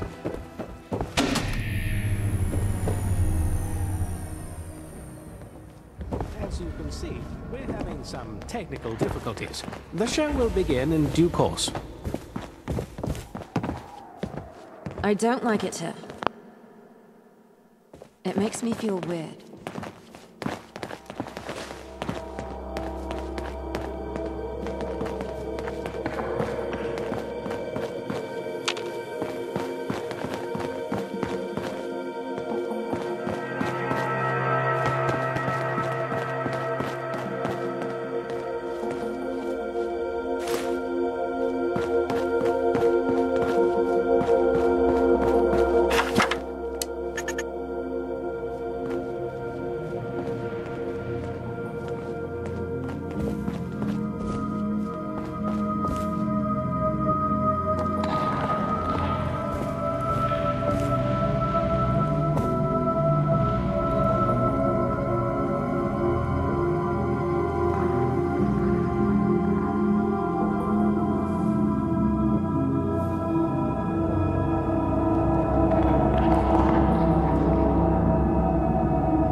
This week's edition of Interrogation Interregnum. I am your host, Kisby Hunter. This week, I am delighted to host a scholarly debate. The issue, reducing the length of indentured servitude agreements. To litigate the issue, I am joined by Cecily Sugar, a barrister working out of the Chief Justice's chambers. She's a trustee of the 99ers, a civil rights organization advocating for indenture leniency. Ladies and gentlemen, Cecily Sugar. Thank you for having me. We're also delighted to welcome back a regular guest, a traditionalist noble with a wealth of military experience. Currently serving as the Chief Accounting Officer for the Bureau of the Indentured Fiscally Terminal and Amortized Peoples. He is also the author of Lazy London and the recent follow-up, Pregnancy, Lazy Guts, or Productive Runts. Ladies and gentlemen, a warm welcome for the Duke of Richmond, Gregory James Pritchard. Good afternoon. I'll start with you, Miss Sugar. Do you really believe the fiscally irresponsible are capable of integrating into society? Do we not risk the virulent spread of mental as well as fiduciary vagrancy? Imagine if they get into the schools. Oh, now, I don't think anyone is advocating we'd release these people directly into the education system. Not yet, but please don't kid yourselves. It's coming. Roger, I can sense you'd like to respond to Cecily's ranting. Respond? I haven't said anything yet. The only one that's surprised by that is you. Miss Miss Sugar, if you can hold your interruptions and wait until the appropriate time to respond. Duke Pritchard, please continue. Thank you kindly, Kibsby. Very passionate, but unable to control their outbursts. Apologies. I believe that's the minute timer for the opening speaker. Since Cecily used her time to interrupt you, we'll just turn it off. What was I saying? Sorry, it's hard to follow with all these interruptions. Ah, that was it. These ghastly reformists will be all one hears. Shrill, droning voices spouting ill-informed opinions on matters they know nothing of. It's very simple. If you don't want to work under a custodian, don't get into debt in the first place. Indenture is a gift, given the right frame of mind. Consider 100 years of free tutelage and guidance under a temperate, wise hand. Now, really, I must interrupt. A gift? Come on, how ridiculous. These people are practically slaves.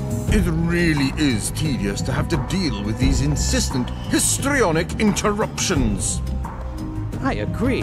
Miss Sugar, I'm really going to have to ask you to control yourself. You've not let me say anything, so I must make the opportunity myself. Indenture is the new face of an ancient experiment, the sanctity of debt. What a claptrap! Debt accelerated the reconstruction of Westminster.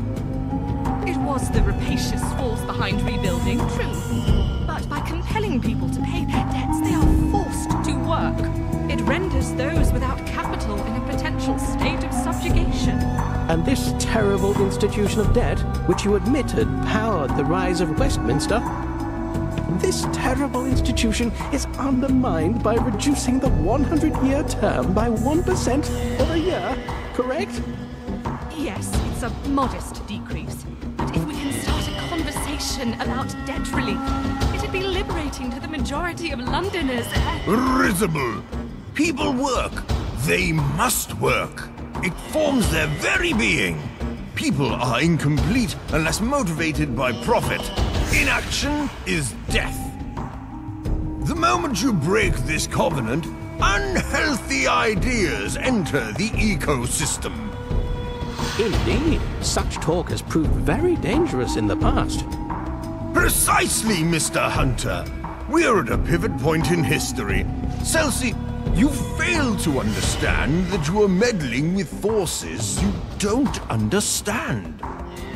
You could awaken an atavistic deluge within society that would destabilize London.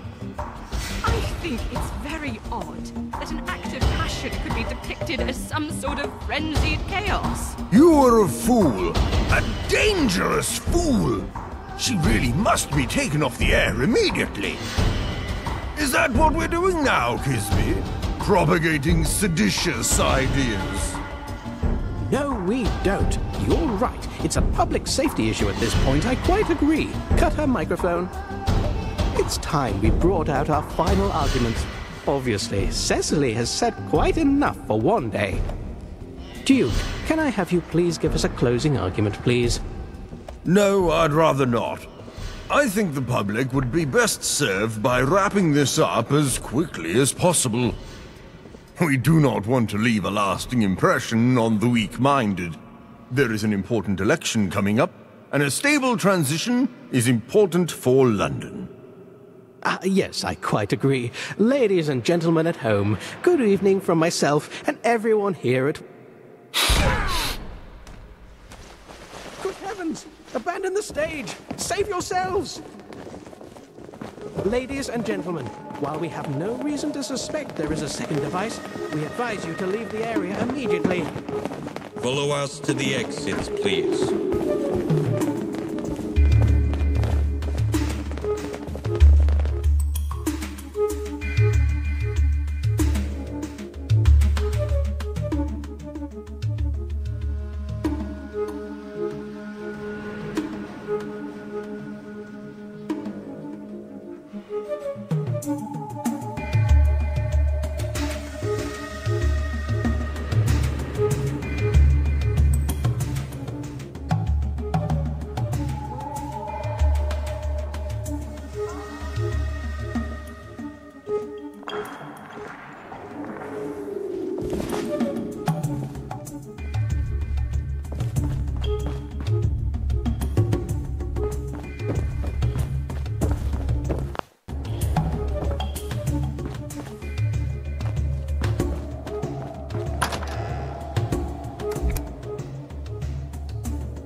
Wait!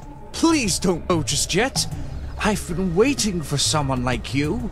I understand this might sound rather dramatic, but you are my only hope.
Huh. Nice.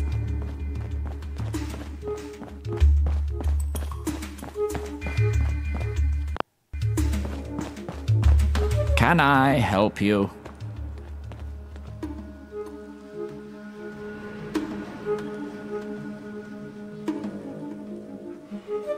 What's this about? Smythe? The civil servant? This is highly irregular, not to mention socially inappropriate. Can't you see I'm mourning the death of a close colleague and dear friend? Meaningless slaughter. A prodigious talent extinguished.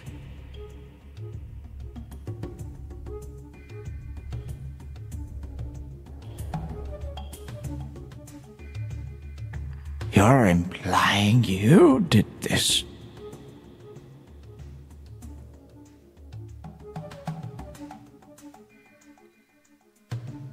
Very well, I understand. There you go. More power to the faceless, unaccountable bureaucracy. Did it necessitate the death of a gifted young woman?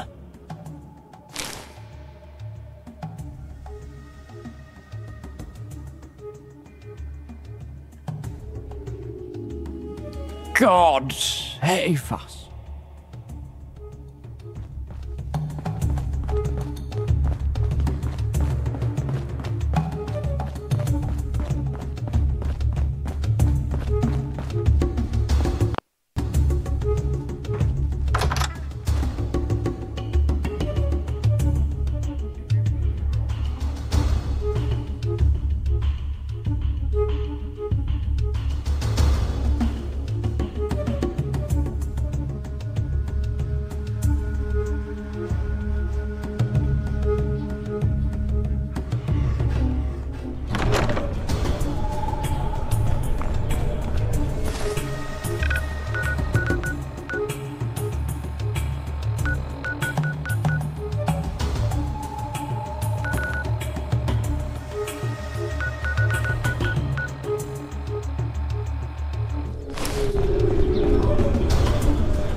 I do hope Father is proud of me.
Maybe I'll visit outside the walls sometime. See how the other half is.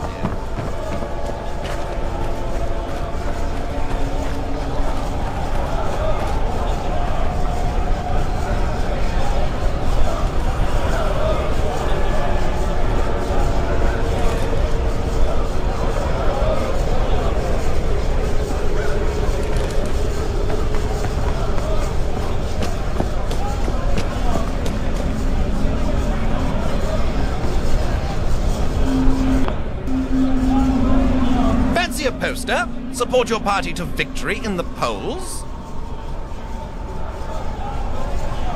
Of course. There's an election on. Didn't you know? Last PM died at the tournament, so there's been an upset in Parliament. I heard Freddie Newell tried to step in to take control. Of course, Parliament wasn't having it. Can't have a PM without an election first. It's just not done. Name's Bernie, and I'm the campaigner in charge of elections.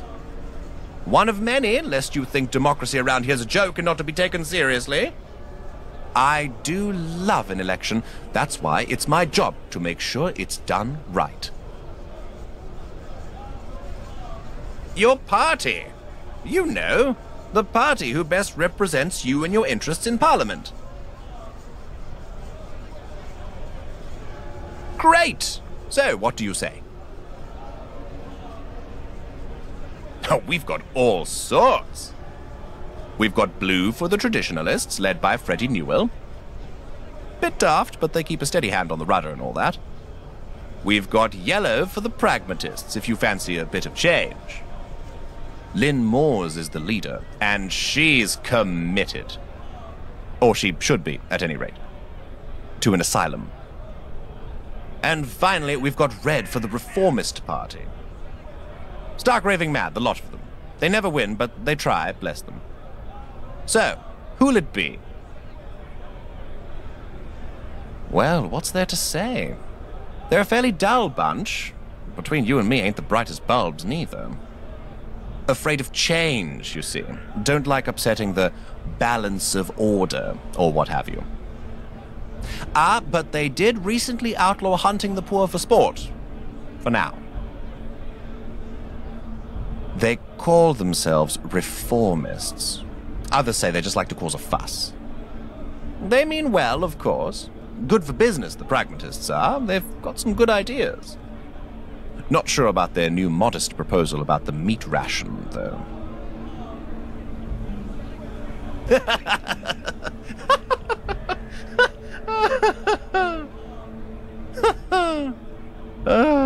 Good one, mate. Oh, you were serious? Well, what can I say? Any party that elects Charlie Barley as their leader has got to be taking the piss. That man couldn't lead a flock of homing pigeons. And?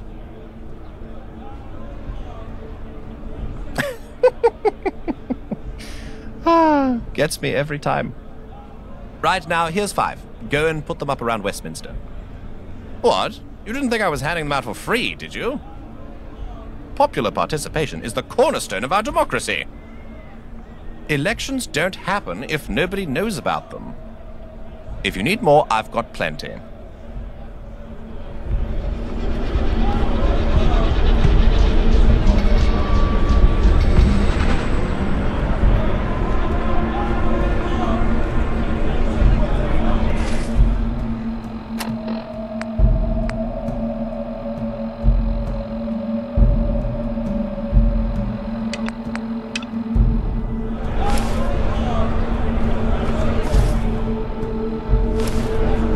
Life at the top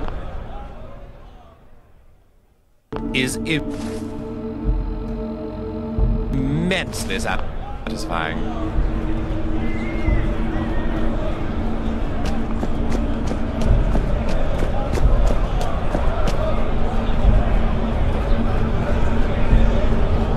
Good grief.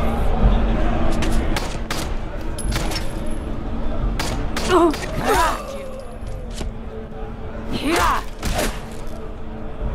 I remain loyal.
You're finished! There you are!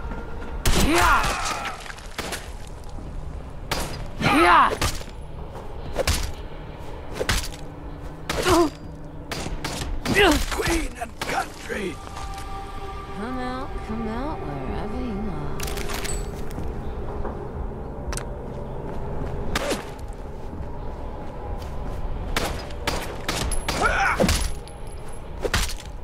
Roundhead!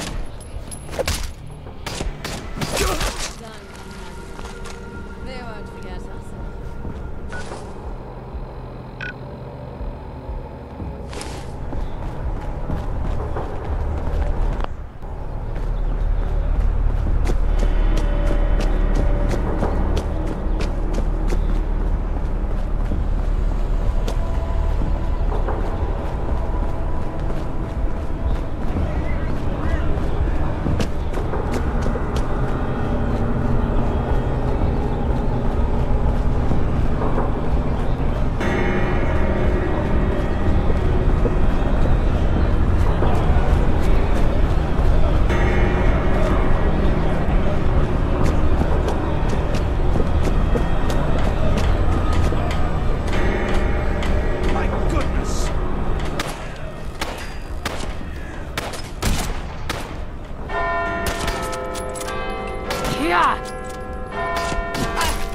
Stomp them! Shoot them! Kill them! King dead!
What's that smell?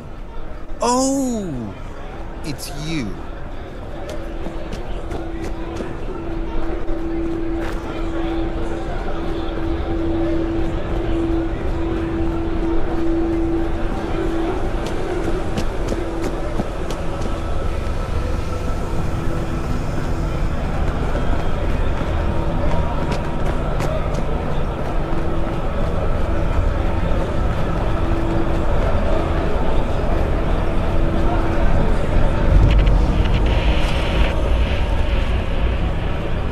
Life at the top is immensely satisfying. There you are!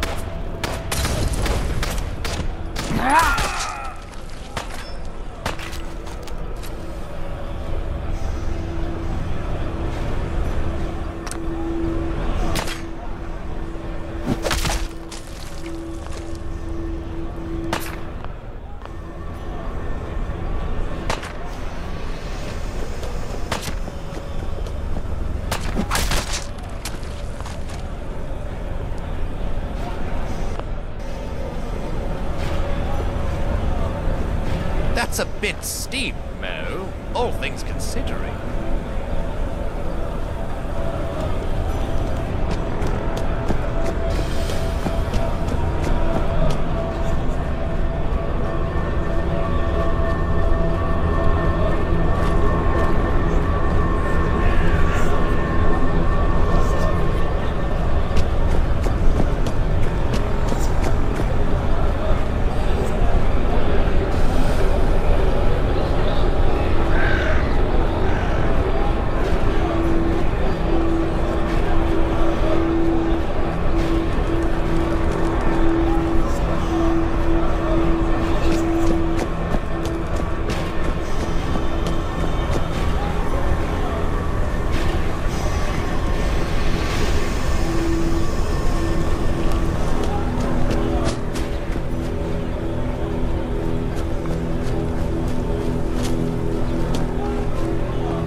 finished.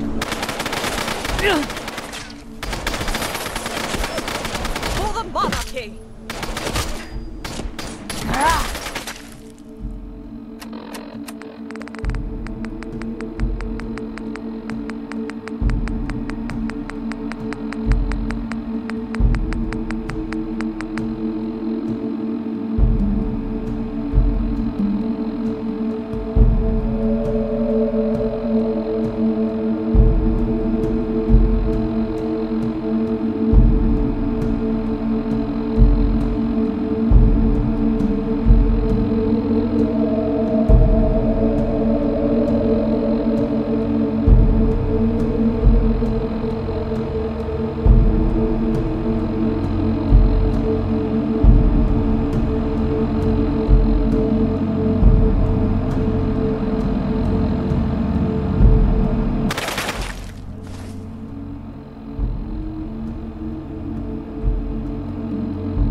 Traitorous scum! Yeah.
I'm in touch with humanity.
You're back! Just in time! They're about to announce the results!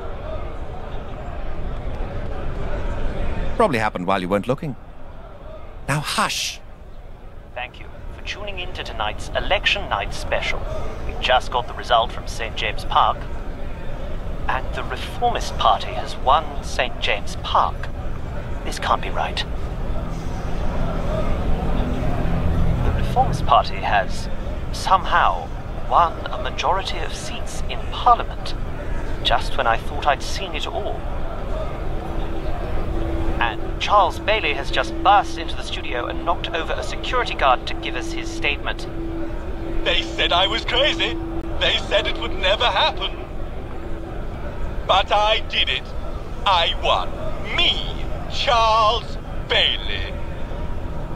The Prime Ministership is finally mine. All mine! Oh, hang on a moment. We interrupt this monologue to bring you a stunning development. The MPs for St. James Park, Victoria and Lambeth have just defected to the Traditionalist Party. The Traditionalist Party now have the majority. What? Impossible!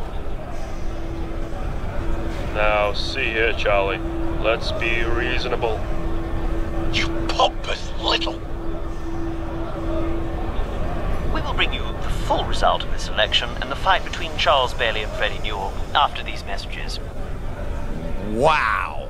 I didn't expect that. I don't fancy Bailey's chances against Newell in fisticuffs. I hope they don't kill each other. Another election so soon would be just silly. Well, that was fun, wasn't it? Officially, not for another 5 years, but given the state of things, we'll probably be back here again in a few weeks. I suppose it all seems a bit silly, now that I think about it. Anyway, I'm off. It's been a pleasure.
What I wouldn't give to just burn this place down.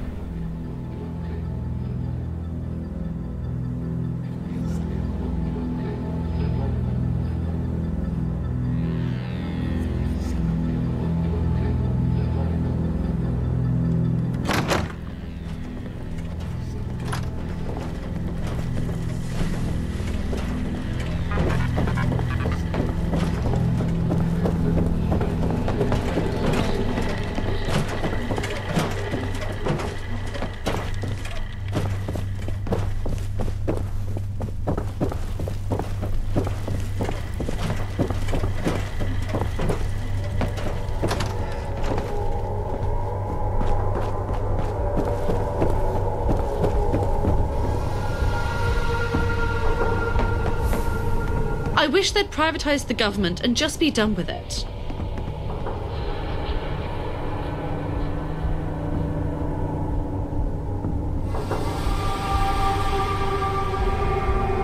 Why the rush? Do you have somewhere to be? God knows I don't.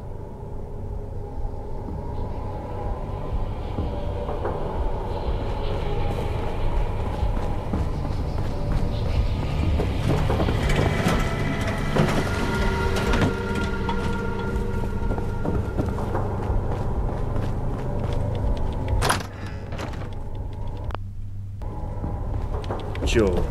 As your father used to say, you can nuke 'em, and the daft buggers would still vote us. Huh. Listen, I'll have to call you back. I've got some governing to do. Absolutely.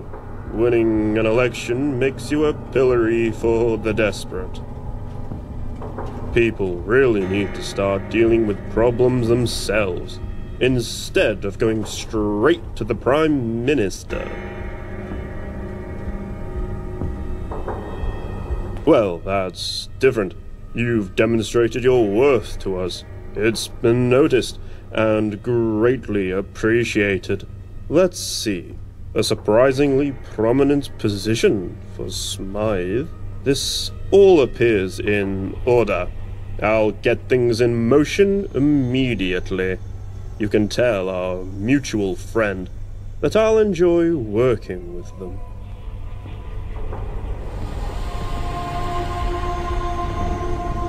I think I'd enjoy a good fox hunt. It's a shame they fight back now.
Good day. If you're looking for Smythe, I'm afraid they're busy. But again, you already know that, don't you?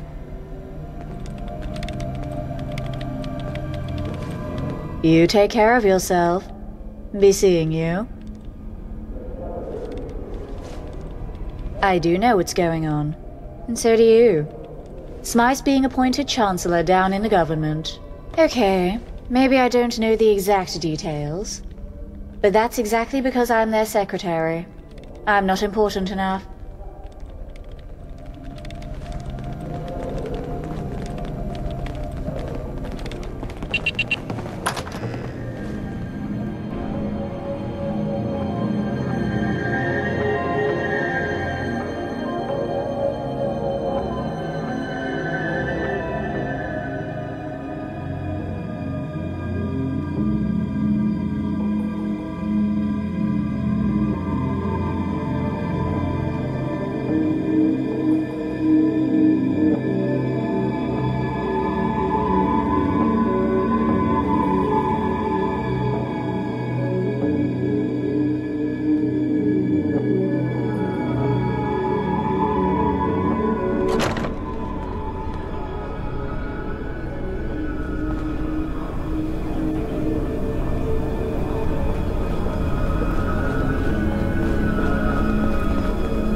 Sorry to bother, Gav. Got a letter for you.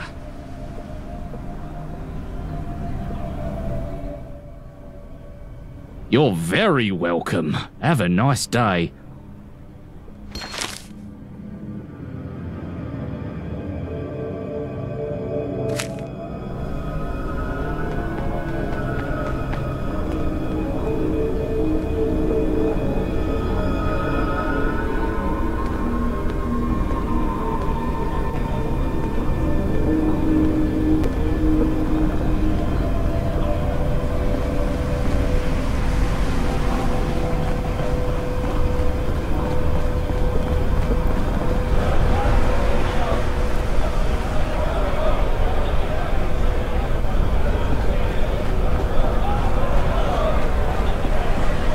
People have a negative attitude. That's what's stopping them.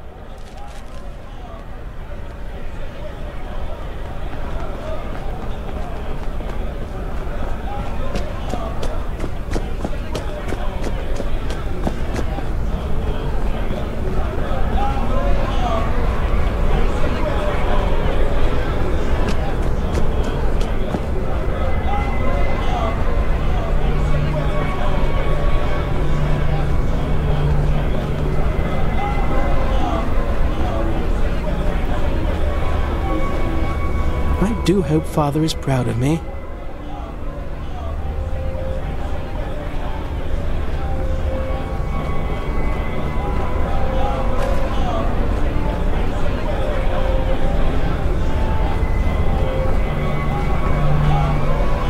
And do you promise to act in the sole interests of the Queen, country, and people? I do. If I see one more up-and-comer peasant, I'll go By the mad. power vested in me by the office of the Lord Speaker, I declare you Lord Chancellor Smythe. I thank you for this great honor, and I look forward to working with you in the future. Current events have forced me to act in the present. Citizens of London, the situation has become intolerable. Maybe I'll visit outside the walls sometime. See how the other half live. Even inside this sacred borough, armed gangs of hoodlums are murdering each other. This has to stop. This must stop. This will stop. This is my promise to you. To combat this epidemic of violence, I will take direct control. It must be horrible to live in places without luxury. We cannot afford the chaos of indecision during this emergency.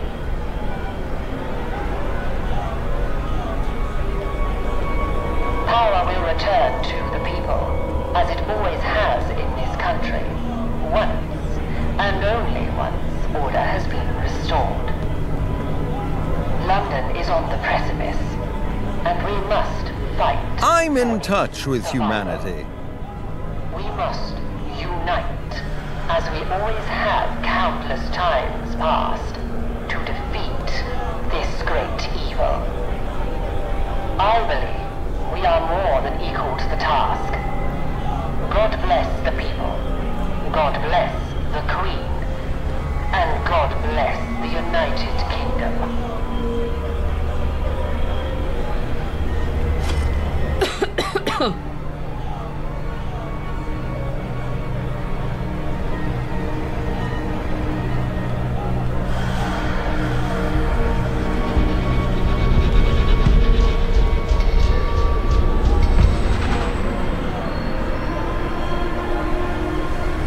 Am I invisible?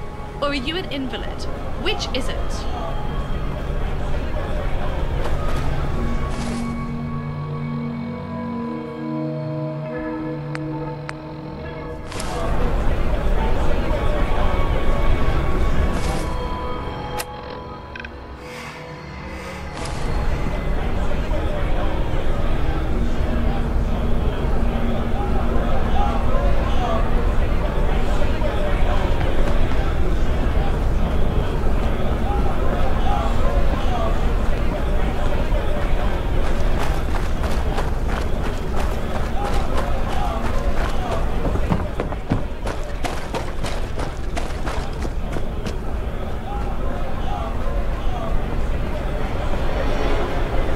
think it'll rain?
People have a negative attitude. That's what's stopping them. I live in fear knowing you people can reproduce.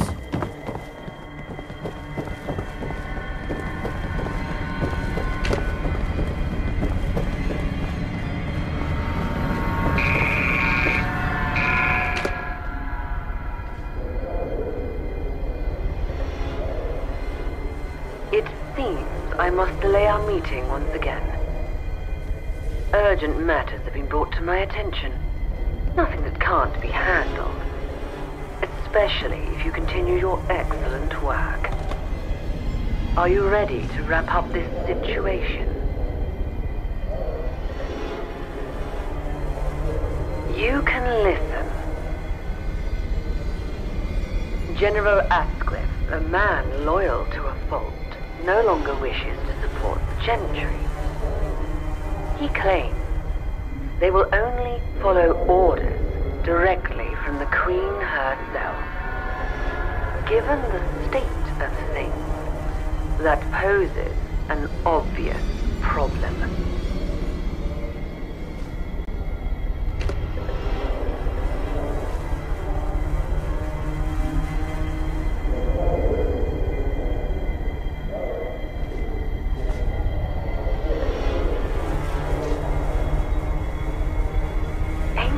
Doesn't ask. Replace him with someone actually reliable. Colonel George Major. Deliver him the appointment papers on my desk.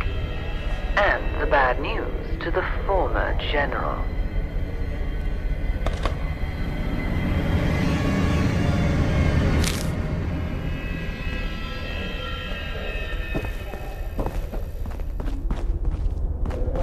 What's that smell? Oh, it's you.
Yep, don't mind me.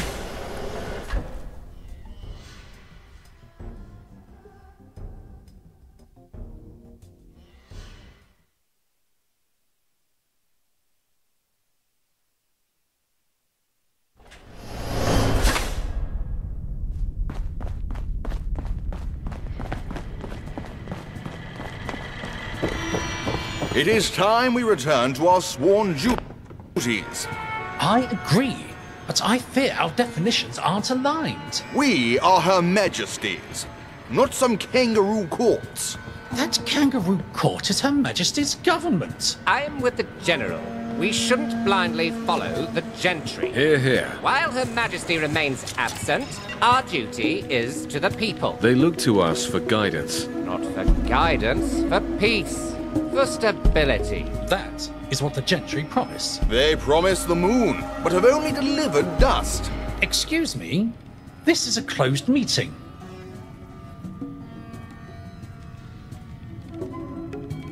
Ah, the pompous Petsy. Oh, ignore General Asquith.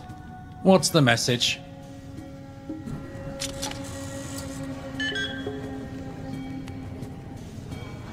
You will show respect. What do you mean, I'm in charge? The Lord Chancellor has named me General. And a small child outside named me Mary Louise Poppinstock. She has just as much authority to promote a Tommy as this trumped-up politicaster. We answer to the Queen, and the Queen alone. We will not accept commands from anyone but Her Royal Majesty. Do I make myself clear?